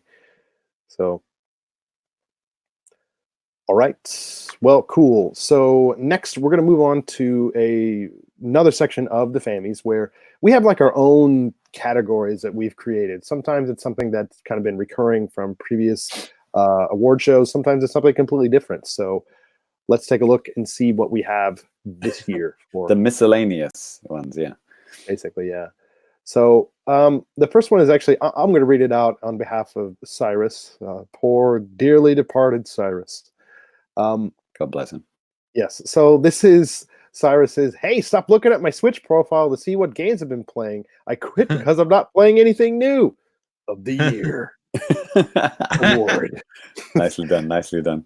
Yes. So Cyrus is basically these are Cyrus's top games that he's been playing on his Switch. So Cyrus's number one game was Power Rangers Battle for the Grid. He actually put 35 hours into that game. So damn, son. That's a good game. yeah, that's what everybody said. All two of you. Yeah. No. Then his number 2 is Resident Evil 4. He's played that for 20 hours. Coming in at number 3 is the Super Nintendo Online. He's played for 10. And then just a little bit of wrap. Yeah, a little bit of That's wrap a lot I'm ups. trying to put in that. And he only played like single player stuff on his own. I'm sorry? For SNES, he played like all the kind of single player stuff on his own. Oh, okay. Because I don't think he was even playing at game night, was he? No, I don't think so. Yeah. But yeah, Cyrus's number 4 game was Super Kirby Clash for about 2 hours, and then Final Fantasy 9 for less than an hour. So, wow, Final Fantasy 9. Yeah, gave up on that one quick, didn't he? I guess. Have you downloaded that one, Danny? Oh, I played it. I beat it. I reviewed it. Of course, you knew that. I was just testing you, seeing if you remembered. Yeah. No, it's a fun game. But yeah, Cyrus is old. Games, not new games, but he's played Blaze Blue Cross Tag Battle for about 15 hours, Smash Ultimate for about 65, and Super Mario Party for about 20. Wow, God bless him. Okay, yeah, that's well, all right. Wow. Well, next up is my special award that I give out every year, based on Watto, from Star Wars that everybody likes, and I mean. We actually had an episode title with this, right? Yeah, and last year, one of our sponsors, the sponsor of this award, was a game that actually came out earlier this year. It's called Watto's Pro Cricket 2019. It came out on January 27th, 2019. I know all of you guys out there enjoyed it, and yeah, I know Watto was really appreciative of you guys showering him with praise and money. He's a gambling problem. You shouldn't do that. Anyways, so this year I didn't get to play as many sports games as I would have liked, because sometimes I just don't release them on the Switch. But so the nominees we have here are Power Pro Baseball, the Japanese only baseball game, and then the stellar RBI Baseball 19, and then the super exciting PBA Pro Bowling, which just came out. Oh wow, a new entry. Yes. Right in there at the end of the year. I mean, licensed bowling on your Switch. I mean, you never thought you'd see the day, did you, Ty? Licensed? Yeah, it's crazy. You get your own bowlers and stuff. But I mean, after everyone is here. Yeah, everyone is here. Can't name a single guy, but everyone is there. Frank Abbey, I think, is one guy's name. Seriously? Ass. I think so. Wow. Yeah. Anyways, yeah. Anyways, after a lot of deliberation with Watto himself, we actually came up with the winner here. And this year, sorry to say, it's going to actually have to be Power Pro Baseball on the Switch. So I mean, RBI game. baseball. It's quite frankly, it's just garbage. This PBA game was okay. It's just the AI was kind of crap. But and then this baseball game, the Power Pro baseball game, the fielding is great. It's really realistic, despite like the shape of the characters being like not having any arms or legs. It's I mean that seems kind of like they're basically me's. Yeah.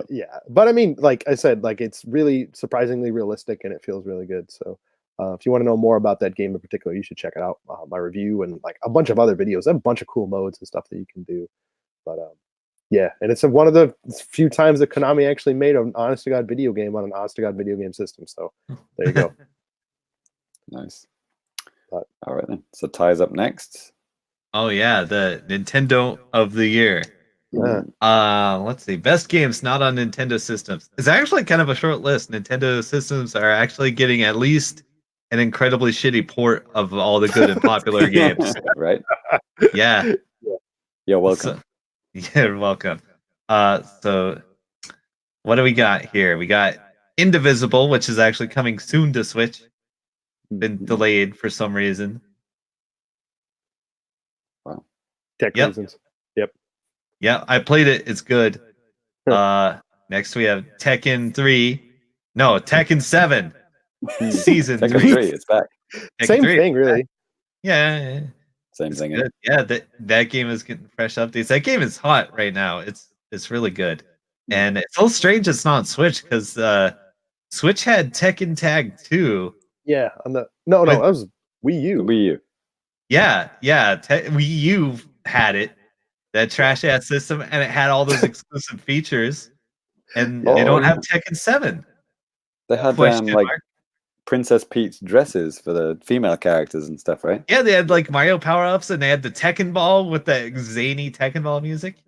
Yeah, but no Tekken 7. I don't know why. Did you have that on Wii U? I didn't buy. No, I bought it on Xbox and possibly also PlayStation. I remember that I seen that game for like £8 or something on the Wii U, like near the end of its life. Yeah, like it's a game. Like if I saw it for like under 1,000 yen, I would probably just grab it just for the Nintendo features. Yeah. I'd probably just grab it just to throw it up on my shelf. But right. Next up, Resident Evil 2 remastered. Hey, some hot stuff this year. But Switch did get Devil May Cry 5, right? Oh, really? They got fucking Devil May Cry 1 from the PS2. Oh, gross. If you add those numbers together. And it's what is it? I hope it's not 30, but it's probably 30 when you can get the whole collection on every other console for like $30. I think it's 20 to be fair, but okay. So I'm scribbling we've already out. done that award. Yeah. So I'm scribbling out my previous number 5 to be Devil May Cry 5. Okay. Sponsored by Matt Walker. Yes. This show is sponsored by Matt Walker. So Resident Evil 2 remastered and Devil May Cry, and also Death Stranding. A game you haven't actually played, but looks good. I like the memes, and I'm going to play it, and I think I'm going to enjoy it. So I love Monster energy drinks, and I love carrying boxes. Right. It is the official sponsor of the show. It's true. Right. True. So yeah, those are my 5: Indivisible, Tekken, Resident Evil 2, Death Stranding, Devil May Cry 5. Okay. Nice. Yep. Nintendo. I mean, I could make a longer list if like if it was about good versions. But yeah, it's not. So wait. Yeah, that's my list. In that order? Yeah, sure. Whatever. Okay. Okay. All right then. Danny, are you okay? Can I have my last minute award? Yes. My special award. Yes. So my award is let's call it James's Apple Arcade games that should come on Switch or possibly are already out on Switch. Gross. Of the year. So no, these are actual video games. These are not phone games. So the first one is The Enchanted World, which is this cute kind of little puzzle game. Cute 3D kind of adventure puzzle game thing. And next one is Inmost, which is like I guess it's like a horror adventure game, but it's like a little pixelated characters and stuff. Super cute. Needs to come to Switch. Makes no sense on a phone. And next one is Punch Planet. Punch Planet, which I think Ty would love. Fighting game where you can play as like a robot person and a dog. A great graphic style, but why the hell is this on a phone? This needs to be on the Switch. Yeah, I saw it. That game has GGPO netcode, I believe, so you should get it. And number 2 is Oceanhorn 2, which is basically a Zelda game, and that probably will come to Switch. Number 1 is Sayonara Wild Hearts, which is a game I don't own on Switch, but it is available on Switch. But I played it on Apple Arcade when it was free on there, and that game is fantastic. Amazing soundtrack. And I don't know, I mean, $15 in Switch, I mean, yikes. It's I mean, you could pay like $5 to get Apple Arcade for 1 month and then play the whole game with an Xbox controller, and or just do the free trial of Apple Arcade and play it for $0. Or you could just get it on Switch for $15. It's your call, but it's a good game, and it's got a great soundtrack. Like, seriously. There it is. But I didn't play it on Switch, so that's why it's not going to be in my top 5s or top 10s or anything. Gotcha. Okay. All right. So here it is. Oh, we got a little one from Michael. Like I said earlier, Michael is a new dad. And here's Michael's top 5 that he made. Is Michael's new dad stories of the year. We've got number 1 is needing to find a new hiding place for the Switch. Number 2 is need to find a new hiding place for the TV. Okay. And number 3 is need to find a new hiding place for the games. And holy shit, have I actually baby-proofed anything? That is top 4 of the year. Thanks, Michael. Good luck to you. Every time you say that, I can't tell if you're being an asshole or actually wishing somebody good luck. That's part of the fun, working it out. Right then, so now we're going to the meat and potatoes. It's what we've all been waiting for, the Famicast Games of the Year, our most played games of the year, and therefore the only awards that matter. And because, well, for me and Danny at least, we played a whole lot more games than we've ever played because, you know, Switch has got so many fucking games. I mean, we've already done an award about that, right? Yeah. No time to play games. Won something, right? Yeah. Disappointment of the year, was it? Something like that, right? Yeah. So yeah, these are our personal top 5s, and you know, Famicast rules are it has to be a game that was released this year, 2019, and it's done by playtime. So I don't want anyone whining saying, "Oh, I like this game more." Well, yeah, thanks for that, mate, but you only played it for 30 minutes. The game that you played for 600 hours, that's your number 1 game, okay? Yeah. And that's how all game awards should be decided, but unfortunately they're not, which is why ours are the best. But what about games that only last an hour? Well, yeah, we'll figure it out, mate. Figure it out. So I'll start with let's do our hashtag old first, okay, before we go into our actual games.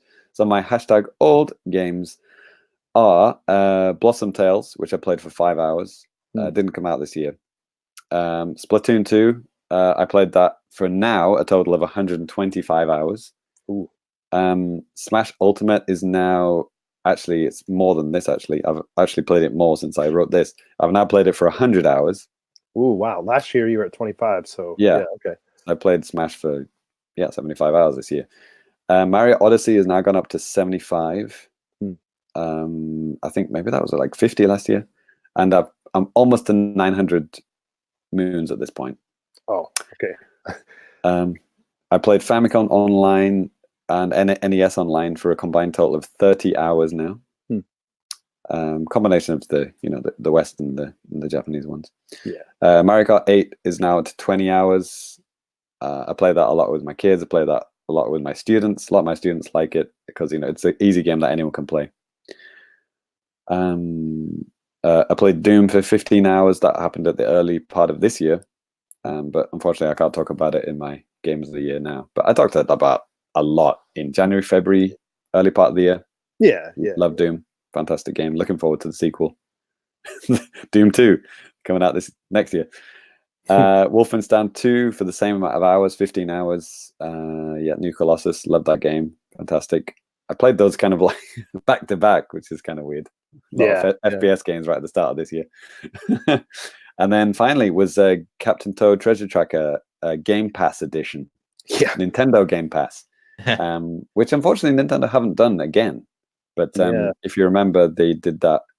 You could play a first party. They did 2 first party games. It was tennis, Mario Tennis for the West. Yeah. And Captain Toad, you could play the whole game for free for 10 days.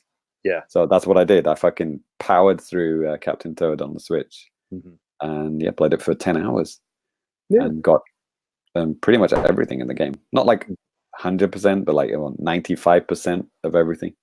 Good times. Danny, what's your old? Yeah, I don't have as many old games, and actually, one game in here is it's something that came out this year, but it's a non-Nintendo thing. But so I mean, I've still played a lot of Assassin's Creed Odyssey on the Switch. I'm up to about 130 hours total. I played about 40 hours of it this year. Holy shit! Yeah, because you played a lot last year, right? Yeah, I played a lot last year, and then they had like some DLC that hit like in January, and then in June, and then they have now they keep adding content to the game, even in the Switch version, which I'm surprised. Like they have like a thing that they announced at E3 where you can like make your own stories, and like put in. But basically, you do that in like a computer, and then you like choose characters that will be there and like basically set parameters what you have to do to clear missions and stuff. It's pretty impressive. Right, yeah. I haven't tried it, and it just, but like they're setting this up as a game that you could just like literally play forever. Unless you have the Switch version, you have to pay every 2 years for it. But well, I think you've got your money's worth, mate. Oh, dude, absolutely! It's been so fun. I love that game. It's awesome. But yeah, in terms of Switch stuff, again to Famicom Online, 30 hours this year, 55 hours total. I think maybe 60 now. I don't know, but so you've been playing more than just with me. You've been playing by yourself for fun. Yeah, sometimes by myself, sometimes Mario's. I like NES Tennis. I love it. I really love that game. It's fun. And I absolutely hate it. Yes. Yeah. But another game that I have just been playing for the past couple of months, based on something that Cyrus just said on an episode months ago. No, don't say it. I have been playing the hell out of Call of Duty Mobile. Oh my God. I play it every day. I really play it almost every day. And I put in roughly 41 hours, maybe more if you include like today. No money? No, I don't spend anything. It's just absolutely free. You can do the battle pass and stuff, but I don't. I just do, and recently I'm only doing like the same map over and over again. It's just the thing, you know what I mean? It's just right in my pocket, just brain dead. I don't feel like thinking about anything. Just go in, pop some skulls, boom. Yeah. Wow. Amazing. So, Ty. Oh yes. What about you, man? Your old games. That could be played on Switch. Probably just Dragon Ball Fighters. Okay, but how about your old games that you wrote down? Smash. Yeah. I had 20 hours with a question mark. Probably quite a bit longer since I wrote that. But Sure. Yeah. Well, for Ty, it's new, but it's actually old, right? Yeah. I picked it up when Cadence came out, right? Right. So I'm like, I guess I'll just get Smash with my Switch. Yeah. So And whatever. Netflix. And Netflix, but okay. And Netflix, yeah. Yep. So I guess let's talk about what I've actually been playing that is also playable on Switch. Not necessarily that I've been playing the Switch version. Are you doing your number 5 first time? Yeah, I probably should. Okay. All right, so we got Samurai Showdown. Is the Switch version actually out? Yes. All right, just making sure. Yeah, I played it for 10 hours. Probably more than that. Actually, I played it a fair amount. Games of Hyrule, 10 hours, question mark? Maybe more than that. I don't know. I finished the different routes you can do. All right, I'll play it more next year. Yeah, we've already done that. Fantasy Strike. I played 20 hours, and that was probably going back and forth between the PC version and the Switch version. Nice. And Is there cross progression on that? Or yes. oh wow, that's cool. Yeah, it's really cool, man. That game has so many good features that like no other game has, and more people should check this game out for sure. Like the price is kind of off-putting. I think it's like $30, but it's good. Nice. All right, Bloodstained, 34 hours. Wow, are you done with that game now? No, actually, I'm still playing it since the last patch came through. I am gonna play it for probably quite a bit more, just trying to get every item in the game and get that last achievement. So it'll probably end up being like 40 or 50 hours. Number one this year. Any guesses? You can see the list. Dead by I'm looking Daylight? right at it. Yeah, Dead by Daylight and 600 hours? Question Good mark. Lord, yeah, that's insane, Jesus. man. Yeah, I've been grinding on that game hard, and I've gotten extremely good at it. Man, Yeah. And now my YouTube is all like Dead by Daylight recommendations and yeah. And the thing is, like, as soon as I get the last achievement, like I'm just gonna like stop and like delete it until the next DLC comes out. It's kind of nice that you can get the DLC for free if you have enough like in-game money. Which I do easily all the time. Yeah, with 600 hours, I'd sure hope so. Yeah. So I mean, like, yeah, it's actually relatively generous. So and as far as I know, the Switch version of this is actually extremely bad. Oh, okay, great. Yeah, but are you talking about Bloodstained or Dead by Daylight? Okay, well, I guess both. Yeah. But they're bringing more stuff to the game. I heard they're talking about dedicated servers and crossplay. We'll see how that pans out. Nice. Yep. Give it a try. Maybe not on Switch. If you have Xbox Game Pass, you can play it for free. Cool. Well, do you want me to go through my top 5 next year, James? Well, have you got a top 10? Oh, yeah, I do. Yeah, we'll go. Should we do 10, our 10s, and then our 9s back and forth like that? That might be sure. Fun. Okay. Well, my number 10 is the aforementioned PBA Pro Bowling on the Switch. I played that for about 10 hours. Wow. Okay, this is tricky. I actually have so many games I can't actually even fit them in a top 10. I'll just reel off I actually have a top 20. Because I played so many games this year. Yeah, I wrote down a lot too myself. Yeah. I have about 21, 20, 20. Right? Oh, you do? You do have a 20? I do. But I did. You started with a 10. Why did you do that? Okay. Let's actually, reset. I noticed I have to take one of these games off, actually. You got 21. You can't do 21. Got to be 20. Okay, let's start at 20, Danny. Come on. No. I have to take a game off because it wasn't released in 2018. So now I have 19. Oh, you got 19. Okay. So my 20 was WRC 8. No, dude, hold on. Like, this isn't going to work. I think I have a lot. No, I'll do 20 and 19. Okay. Okay. I'll do 2. WRC 8. I played that for 2 hours. That's the rally game.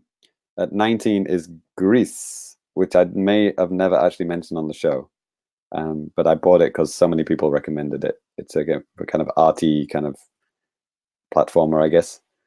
Beautiful game, but I don't think it's very long. I haven't completed it yet, but I need to go back to it. Anyway, that's Greece. 3 hours. And Danny, you're 19. No, my list is okay. Okay, I'll keep going. My going. 18 is Cuphead. I played that earlier this year. Played that for 3 hours too. Obviously, need to go back to that more next year.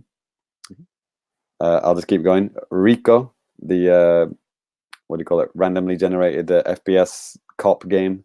Played that for 3 hours. Had some good times.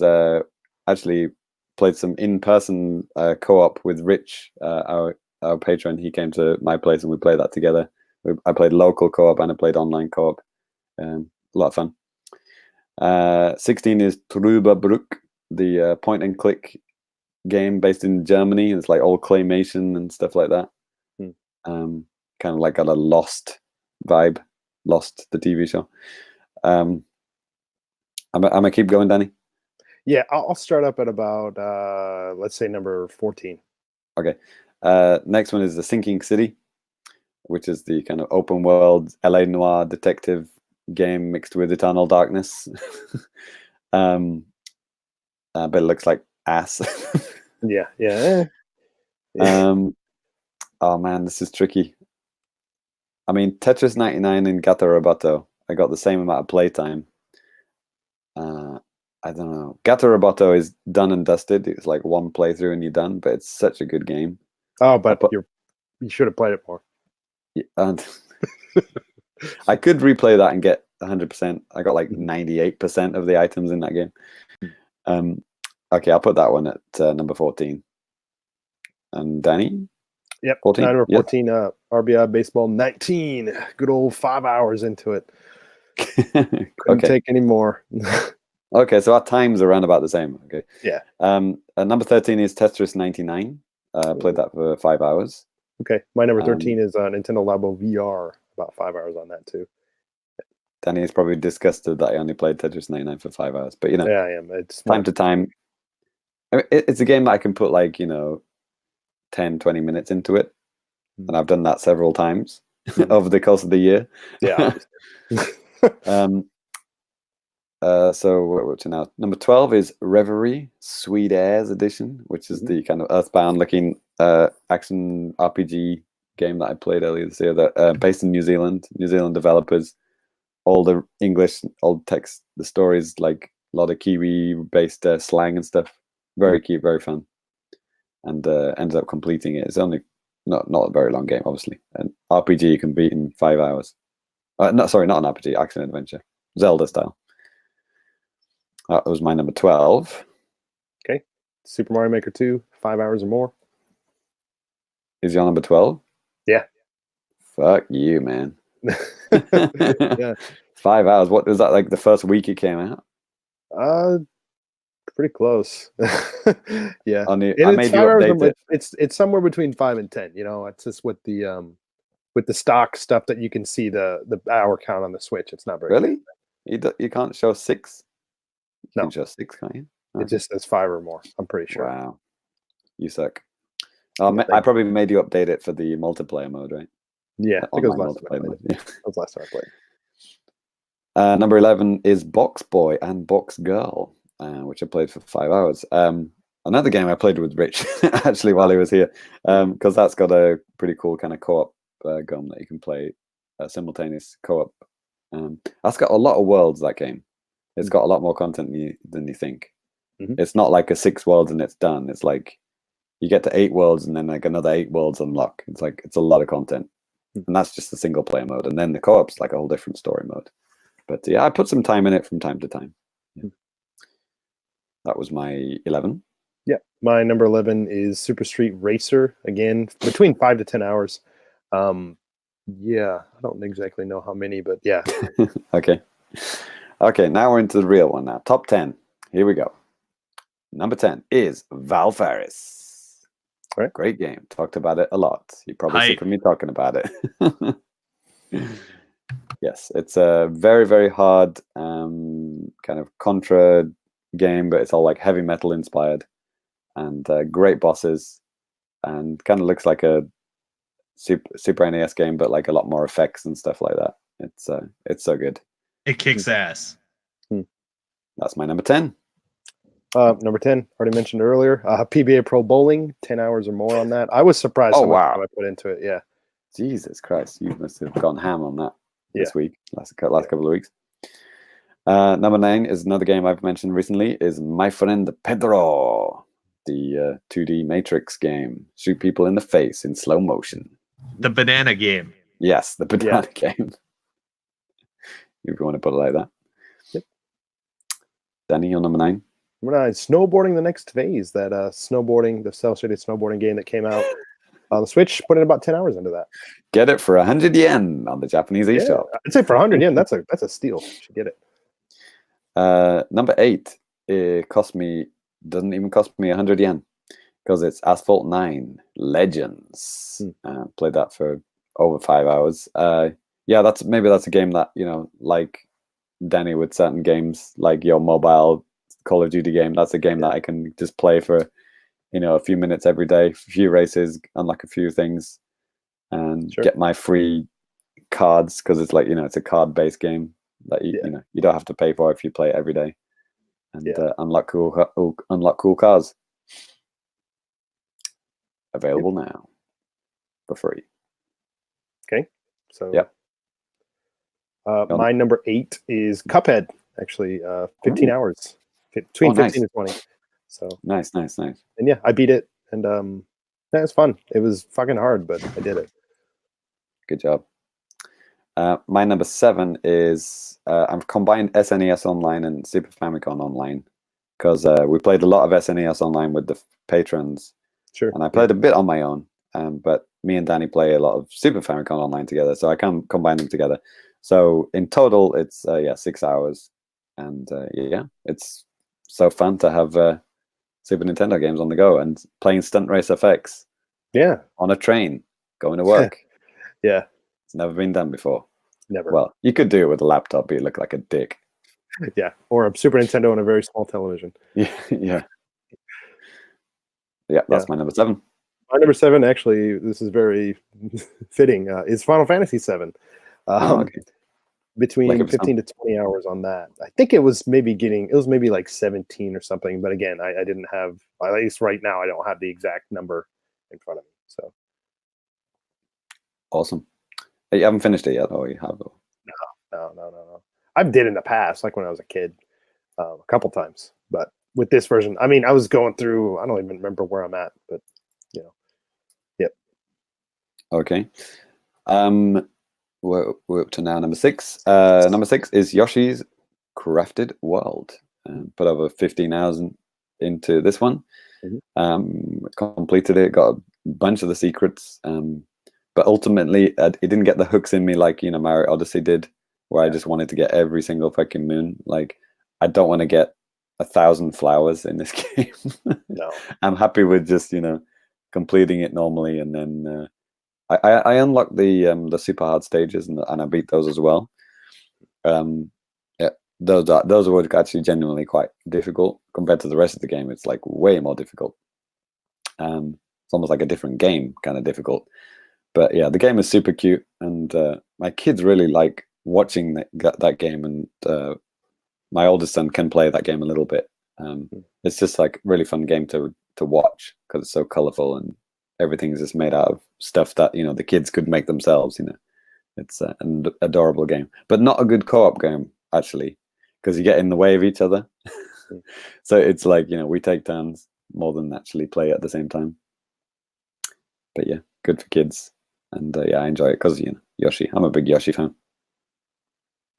That was my number 6. Okay. My number 6 is going to be Dragon Quest 11.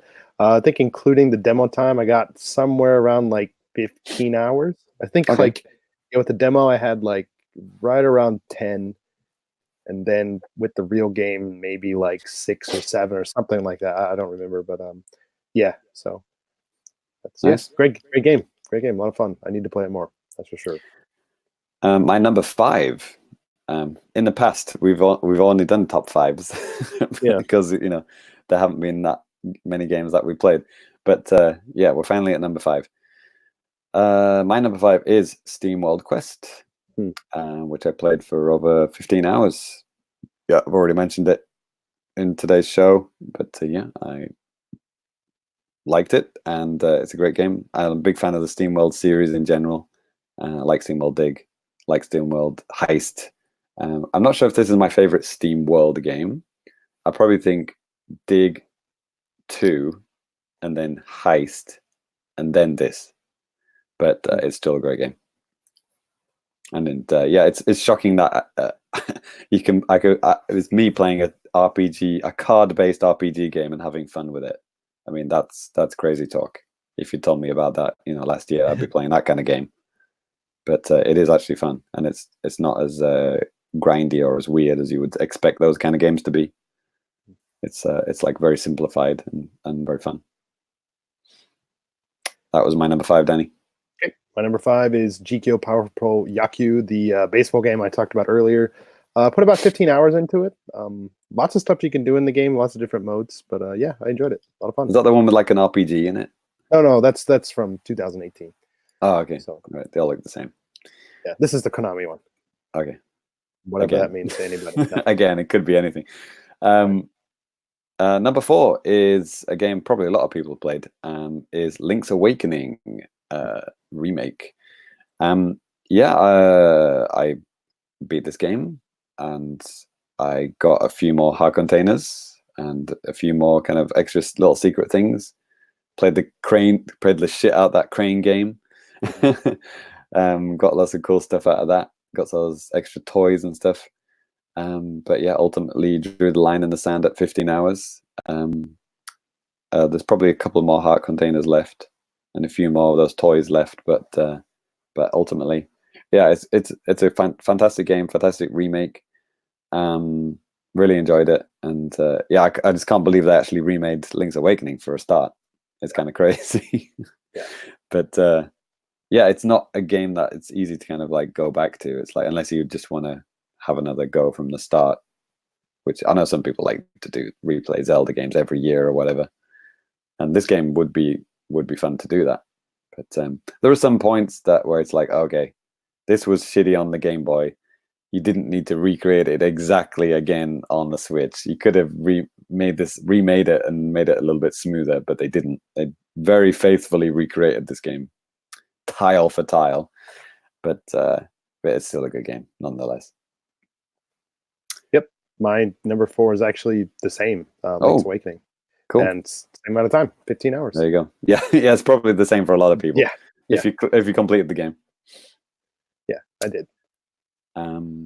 Not bothered about the Zelda Maker part, right, Danny? No, not at all. Don't really care. Yep. So my number 2 and number 3 just switched. When I wrote this originally a couple of weeks ago, this next game was my number 2, but it's now dropped to number 3. And that is Luigi's Mansion 3 at number 3. Played this for over 20 hours. Definitely over 2. Yeah, definitely over 2. Yeah, I finished it. I got quite a lot of the gems. Didn't get many of the boos because I don't care about those. Played a bit of online multiplayer with Danny and other people. Played a bit of local multiplayer with my students. So I've sampled everything. I'm not sure I want more multiplayer next year. The paid DLC that's coming out next year. It's like, do I really want more like online maps? Probably not. I probably would have preferred an extra floor in the hotel, or like an extra boss ghost or something like that, or a completely different mode. But yeah, probably not more multiplayer. But yeah, the single player is fantastic. I mean, it's probably one of the best like story based like first party games have been in a while. Not in terms of like written story that you're reading, but just like the animation, how it's presented, and it's just incredible. And I can't believe it wasn't made by Nintendo themselves. It's next level, right? Yeah. That's one. Yeah, incredible game, and you should definitely play it if you can. It's a fantastic game, and really happy that we got a good sequel, and it's better than the second one. Definitely better than the first one as well, I think, as a single player mode. Yeah, actually, again, I'm copying off of your list. My number 3 was actually Luigi's Mansion 3 too. Nice. I put in about 15 hours. I haven't beaten it yet. I have a few floors left to go, but okay. I'll get there eventually. So yeah, it's worth finishing. It is. Yeah. No, I plan on it. Just been a little bit busy. It's good. The last couple of floors are good. Yeah. So my number 2, the game that kicked Luigi's Mansion down a notch is Dragon Quest 11. Holy shit! So this game time, I'm using the in-game timer because the in-game timer combines the demo and the main game, which the Switch profile doesn't do that. So yeah, I played this game for 22 hours. Oh, nice. So yeah, really getting into it, really loving the story, and yeah, my first JRPG in 20 years, and I'm just thrilled and nice to actually play a Dragon Quest game for the first time in my life and enjoying it. Yeah, and it's fun. It's fun. It doesn't waste my time. You know, it's very focused and very refined, and like all the shitty stuff that was in the PS4 version is taken out. A whole bunch of cool new stuff added in to speed up the game, to improve the game. You know, other than voice acting, which is great voice acting. And Ty, I know you're a fan of British accents.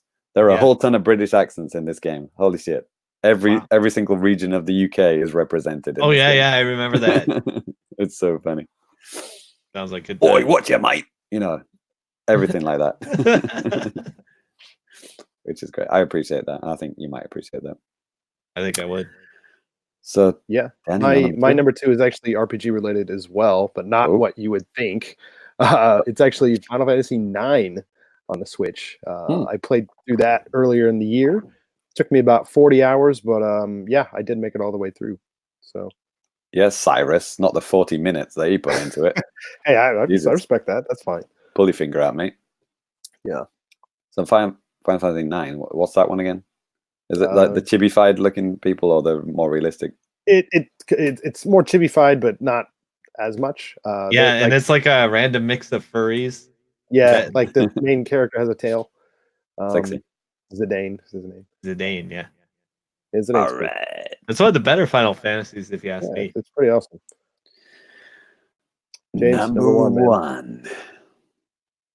Oh, I didn't reveal my last year's winner. My last year's number one was Smash, 25 hours. But this year's winner, I played a hell of a lot more than 25 hours. It is, of course, Super Mario Maker 2. Bada boom, 60 hours, baby. Thank you very much. The game that this time last year we didn't even know existed. Yeah. And I probably put it down for like one of my, please God, please make a sequel to, or just update the first Mario Maker and put it on Switch. Don't release that fucking new Super Mario Brothers U Deluxe. Yeah. I was kind of depressed this time last year because I thought that was it. I'm not going to release Mario Maker. It's just going to be that shitty Wii U game port and that's it. But nope. Probably like a month after that game came out, they announced Mario Maker 2. Yeah. And my life has got better ever since. It functions differently to the Wii U because it's not a resistive touchscreen, it's a capacitive touchscreen. But thanks to the little stylus that they give you, that makes it a little bit easier. But like this game just has everything that I wanted, and I'm so happy that they're updating it. Like right at the end of the year, it's just kind of like boom, here's all the extra stuff that you wanted. Thank you very much. They added online friend matches, which they promised they would do, and they did. And they've added more items and stuff. And there's still a possibility that I'll add an extra game mode, right? Like an extra game skin, because there's still that little space, next to 3D World. So you never know, guys. It might happen next year. But even as it is, it's still a fantastic game, and it's fun to make games, fun to play other people's stuff. Okay, let's finish it up, Danny, before my voice completely goes. Yeah. So my number one, if you haven't figured it out, Tetris 99. I put in about 60 hours into that. Jesus Christ. Yeah, had a lot of fun. Did like all the events except for the most recent one. But my winner last year was, maybe you already know, but Assassin's Creed Odyssey on the Switch. Played that for 90 hours. Your number one's always a fucking wild cards, Danny. Yeah. It's like no one could predict your number one. No, exactly. It's just every once in a while every year there's gonna be at least one game that I'm just like enamored by and play the hell out of. And yeah, this year was this. I mean, for Ty, 60 hours is nothing. I understand. But yeah, the rookie numbers. Yeah. But for me, it was a Wednesday. Yeah, exactly. So we're gonna just run through some top fives of people that have sent them in. Thank you very much if you sent your top five in. So Michael's he only has a top three. I guess he's been busy with the new baby. Cool. Number 3 is La Milana 2. He played the Japanese version of that, and yeah, we captured some of that footage for that, put it on this thing. He's very much looking forward to the 1 and 2 multi-pack that's coming out next year in English. Number 2 is Link's Awakening, which he still wants to play more of, and number 1 is Bloodstained, which he played on the Switch, and but he really liked it, and I think he's close to like 100% in that game, which is kind of crazy. Yeah, well, Nick Lone actually turned in his top 5. His number 5 was actually Mega Man 11, which is a 2018 release. Yeah. Played the demo of that, yeah. Yeah. His number 4 was Cadence of Hyrule, followed up by his number 3 at Super Nintendo, Super NES Stuff Online, and Mario Maker at number 2, and then Link's Awakening as his top played game. Cool. Ty, you want to take Rich Catalanos? Sure. Let's see. Hold on. I may have to scroll to where it is. Yeah, well, like this is a huge document we got open here. It's like it's huge. 5,000 pages long. Yeah. Where the hell is Rich? One that's highlighted. Oh, it's highlighted. Thank God. All right. So his top 5. Rich Catalano's top 5. Should I go from number 5? Yeah. All right. So Gato Roboto at 5+ hours. You're welcome. Yeah. Rich, Luigi's good man. Yeah. So number 4, Luigi's Mansion, 10+. It's Luigi's Mansion 3, by the way, if that wasn't clear. Yeah. Yeah. All right. Number 3, Super Mario Maker 2, 15+ hours. That's right. That's how the Switch displays it. Yeah. It's like over whatever hours. Increments of 5, which is fucking stupid. But Yeah. Right. Yeah. Weird. Okay. The Legend of Zelda: Link's Awakening, 20+ hours. Oh, he must have got everything. Yeah. And numero uno. Oh, this. All right. These are some good looking numbers here. We got Fire Emblem 3 Houses, 175 hours. Wow, those are Thai hours. Yeah. Jesus Good Christ. job. Good job. Yeah. Okay, I'll take James Allen, Mr. Ferrari, friend of the show, patron. He sent his top 5. Number 5 is Doom.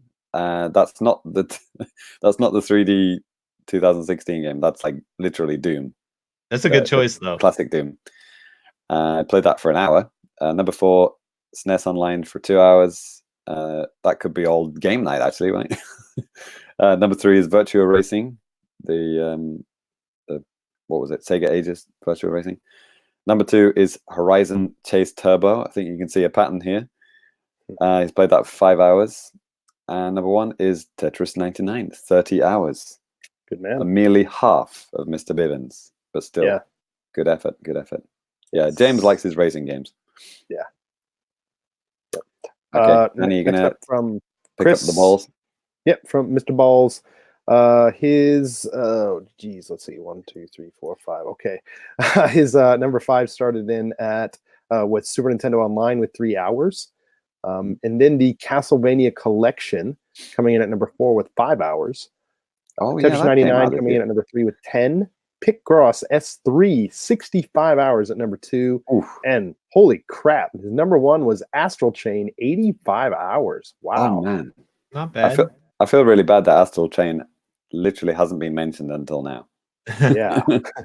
Yeah. I think Cyrus wanted to get that next year if he had time. But I'm kind of vaguely interested if I see it on the cheap. Yeah. Next we got Ryan Modolo. His top 5 is he's put 5 hours into Killer Queen Black, which we mentioned that in the Indies thing that's coming out next year in Japan. Yeah. Number 4 is 5 hours into Luigi's Mansion 3. Number 3 is 65 hours into Tales of Vesperia. Holy crap. Oh yeah. 105 hours into Fire Emblem 3 Houses. It's not quite on Rich's game, but he's up there. Yeah. And his number 1, the game that I believe is just completed, is 105 hours into Dragon Quest 11. Yep. Yeah, I think he recently tweeted that he just beat that game. All right, then we're almost at the end. The finishing line is in sight. Okay. Well, last up here, we're going to be talking about the games that we are most looking forward to in 2020. And James, how about you go ahead and kick us off? Some games that you're excited about seeing, Yes. probably, maybe, in 2020. Yeah, super hyped for Doom Eternal. Woo! A game that we thought we'd be playing now, but unfortunately should that's have been next year.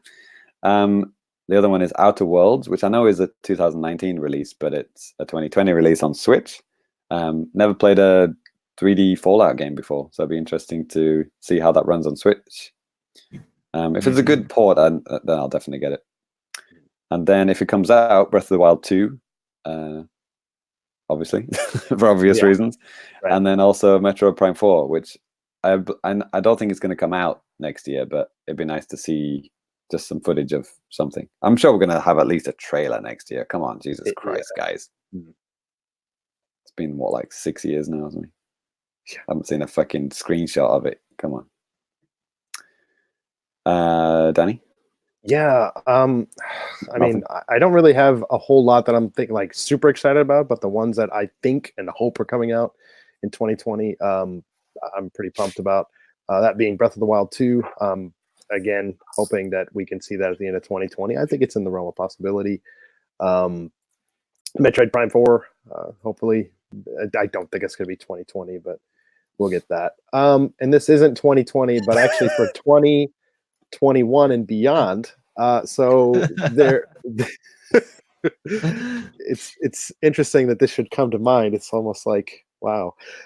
No, so I like baseball games, and I play a lot of baseball games and stuff like that. And finally, the series that has never appeared on anything but a Sony console, MLB The Show, is going to be going multi-platform, which is pretty cool because not only do they do like simulation baseball, they have like arcade style stuff in there and stuff too. It's pretty sweet. So not 2020, but maybe 2021. We're going to see something like that.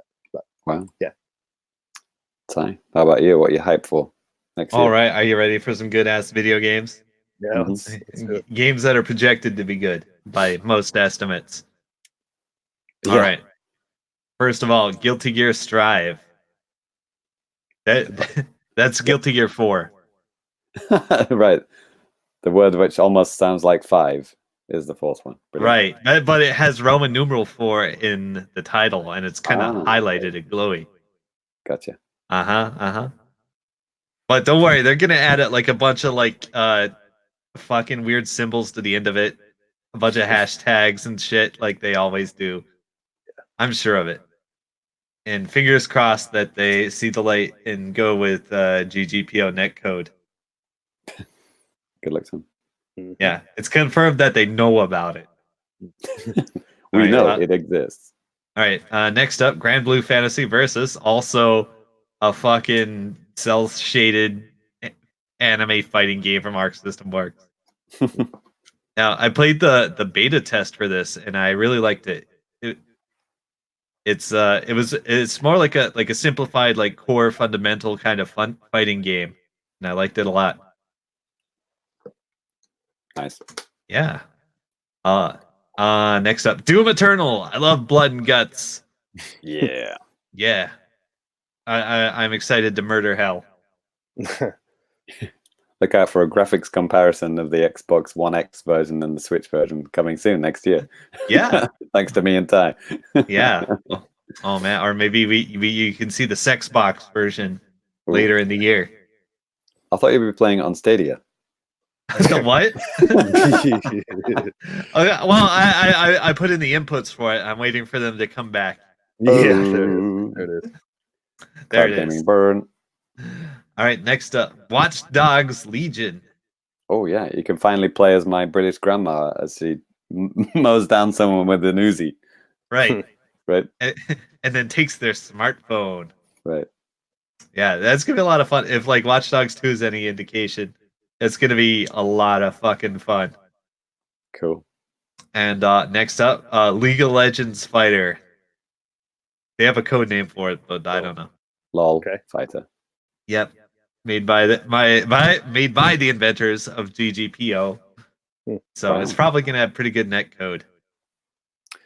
Friend of the show, Michael, intern of the show, Michael, he's also hyped for Breath of the Wild 2, and as you might have guessed it, La Milano 1 and 2 collection in English, and Trials of Mana remake, and Xenoblade Chronicles 1 remake, and Hollow Knight Silk Song.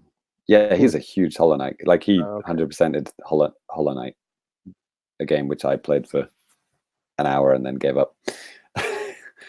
Nick Lone also nominates the Xenoblade Chronicles remake, Tokyo Mirage Sessions, which is getting a re-release on Switch next year. No More Heroes 3. Oh, yeah. Put me down for that one as well. Yeah, I forgot about that one. And Bayonetta 3. That's probably coming out next year, right? Would kind of line up, maybe, yeah. Nick's also hyped for Silk Song, Metro Prime HD remake, lol. Yeah, I don't see why they wouldn't release the trilogy, at least, next year.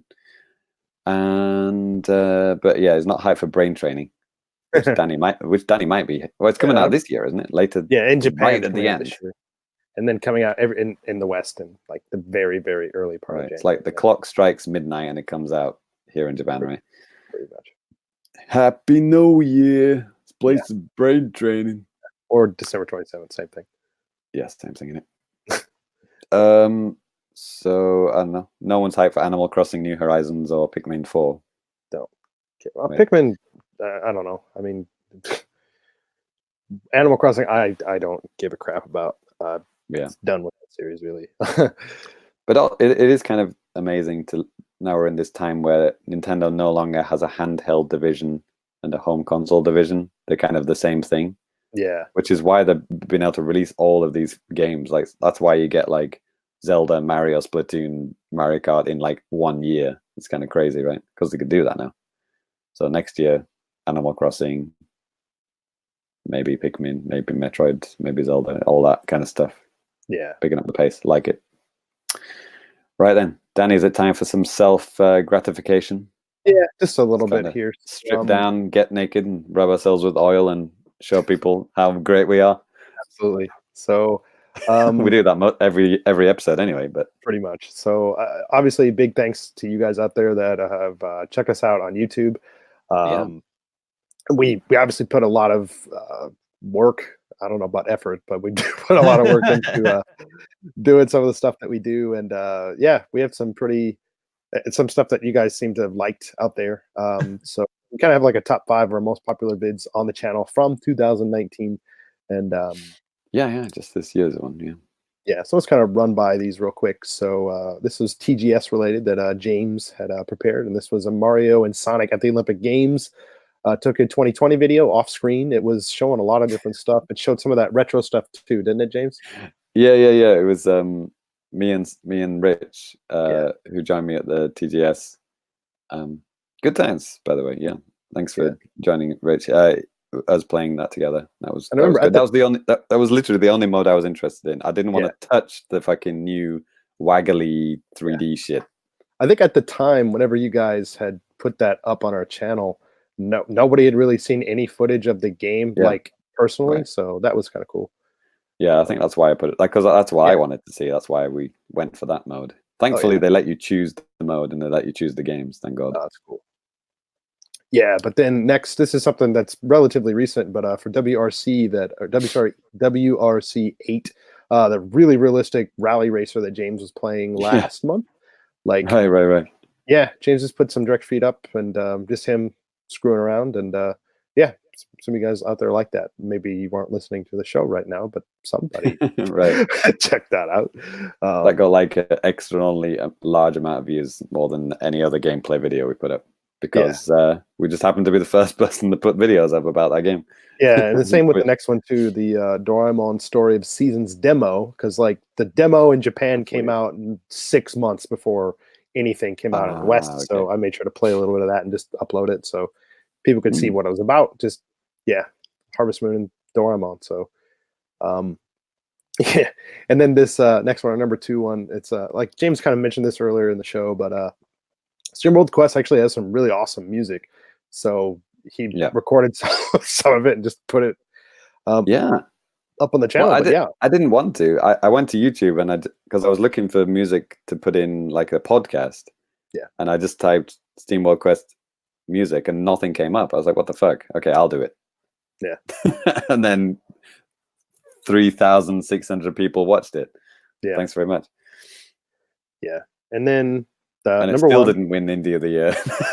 Yeah, still did not. Still did. Sorry. But yeah, number one. So this is awesome because when Super Mario Maker 2 came out, here in North America, I'm sorry you weren't able to get this, but there was a special stylus that you can get, and we happened to get ours way earlier here in Japan than what people would have in like Europe or whatever. So James had his hands on his pretty early and just did a video just like showing it out to people, and people really enjoyed that. So yeah, it was literally the most zero effort video I've ever made in my life, and I thought no one's going to watch this because it was just me talking into my webcam, and I just thought, okay, I got this pen, opened up the parcel, showed it, did this a bit, and then lo and behold, it's our most viewed video of the year. Fucking mental. Yeah. 10,000 views. Yeah. For me opening an envelope and taking out a stylus. What the hell? And Nice. then the other, there's videos which I literally spent hours editing, like multiple layered videos with like music and everything, and it takes me fucking ages, and 20 views. This one, me putting a stylus out my ass, 10,000 views. Pornhub is mental. The Pornhub views were really great for that. You just have to be lucky. Yeah, that's what I've learned about YouTube over these years. Absolutely, just have to be early and lucky. Yeah, cross your fingers. I mean, speaking of stuff that either zero effort or whatever, obviously James, Ty even put together a couple of things for the YouTube channel and stuff too. Is there any like one video or maybe a couple of videos that you've done that you thought turned out really well, or something that you're really proud of? No. Okay. Nope. Well, actually, yeah, I did like some first 10 minutes of gameplay. Yeah. There was what games were they? There was I Am the Hero. There was that pinball action RPG thing. Mm-hmm.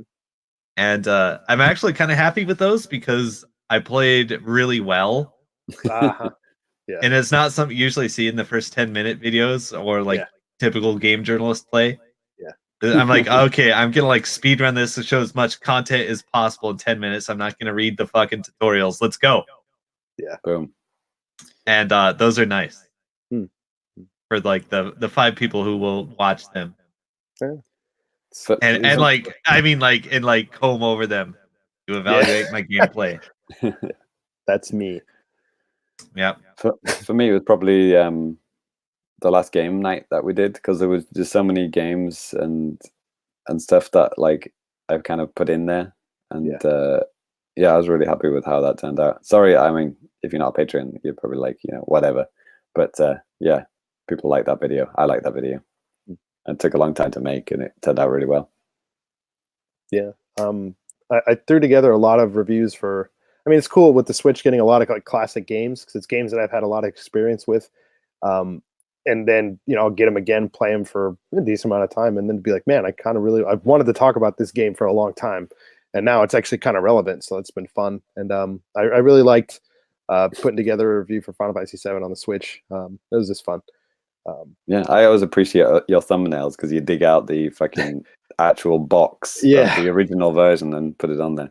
Yeah, that's always kind of fun too. Like even today, I mentioned earlier, I made a review for Turok 2, Violence Killer. And that was a lot of fun putting that together. Same too.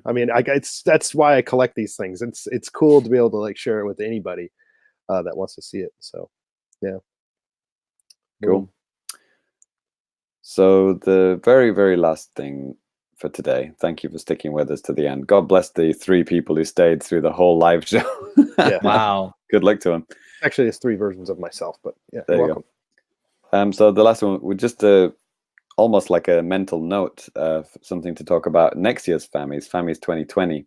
So these are games that were released this month, and obviously we overlooked them and we didn't talk about them today. But we'll try and talk about them next year, and hopefully in the Fammies next year as well. Give them the props that they deserve. So yeah, this month we had The Tourist.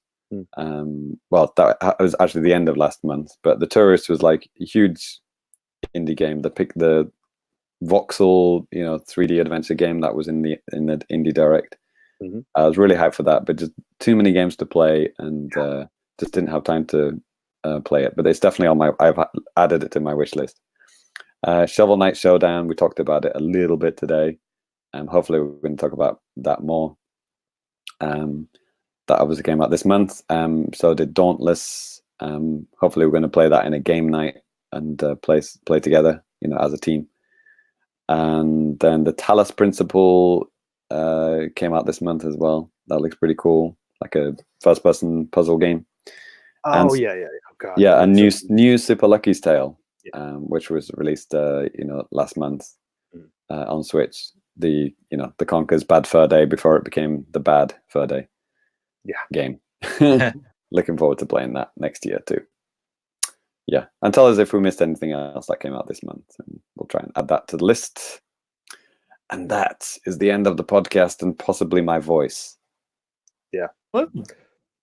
Yeah. Well, like James said, if you guys managed to stick around for this long, thank you so much. Thank you guys very much out there for an awesome 2019.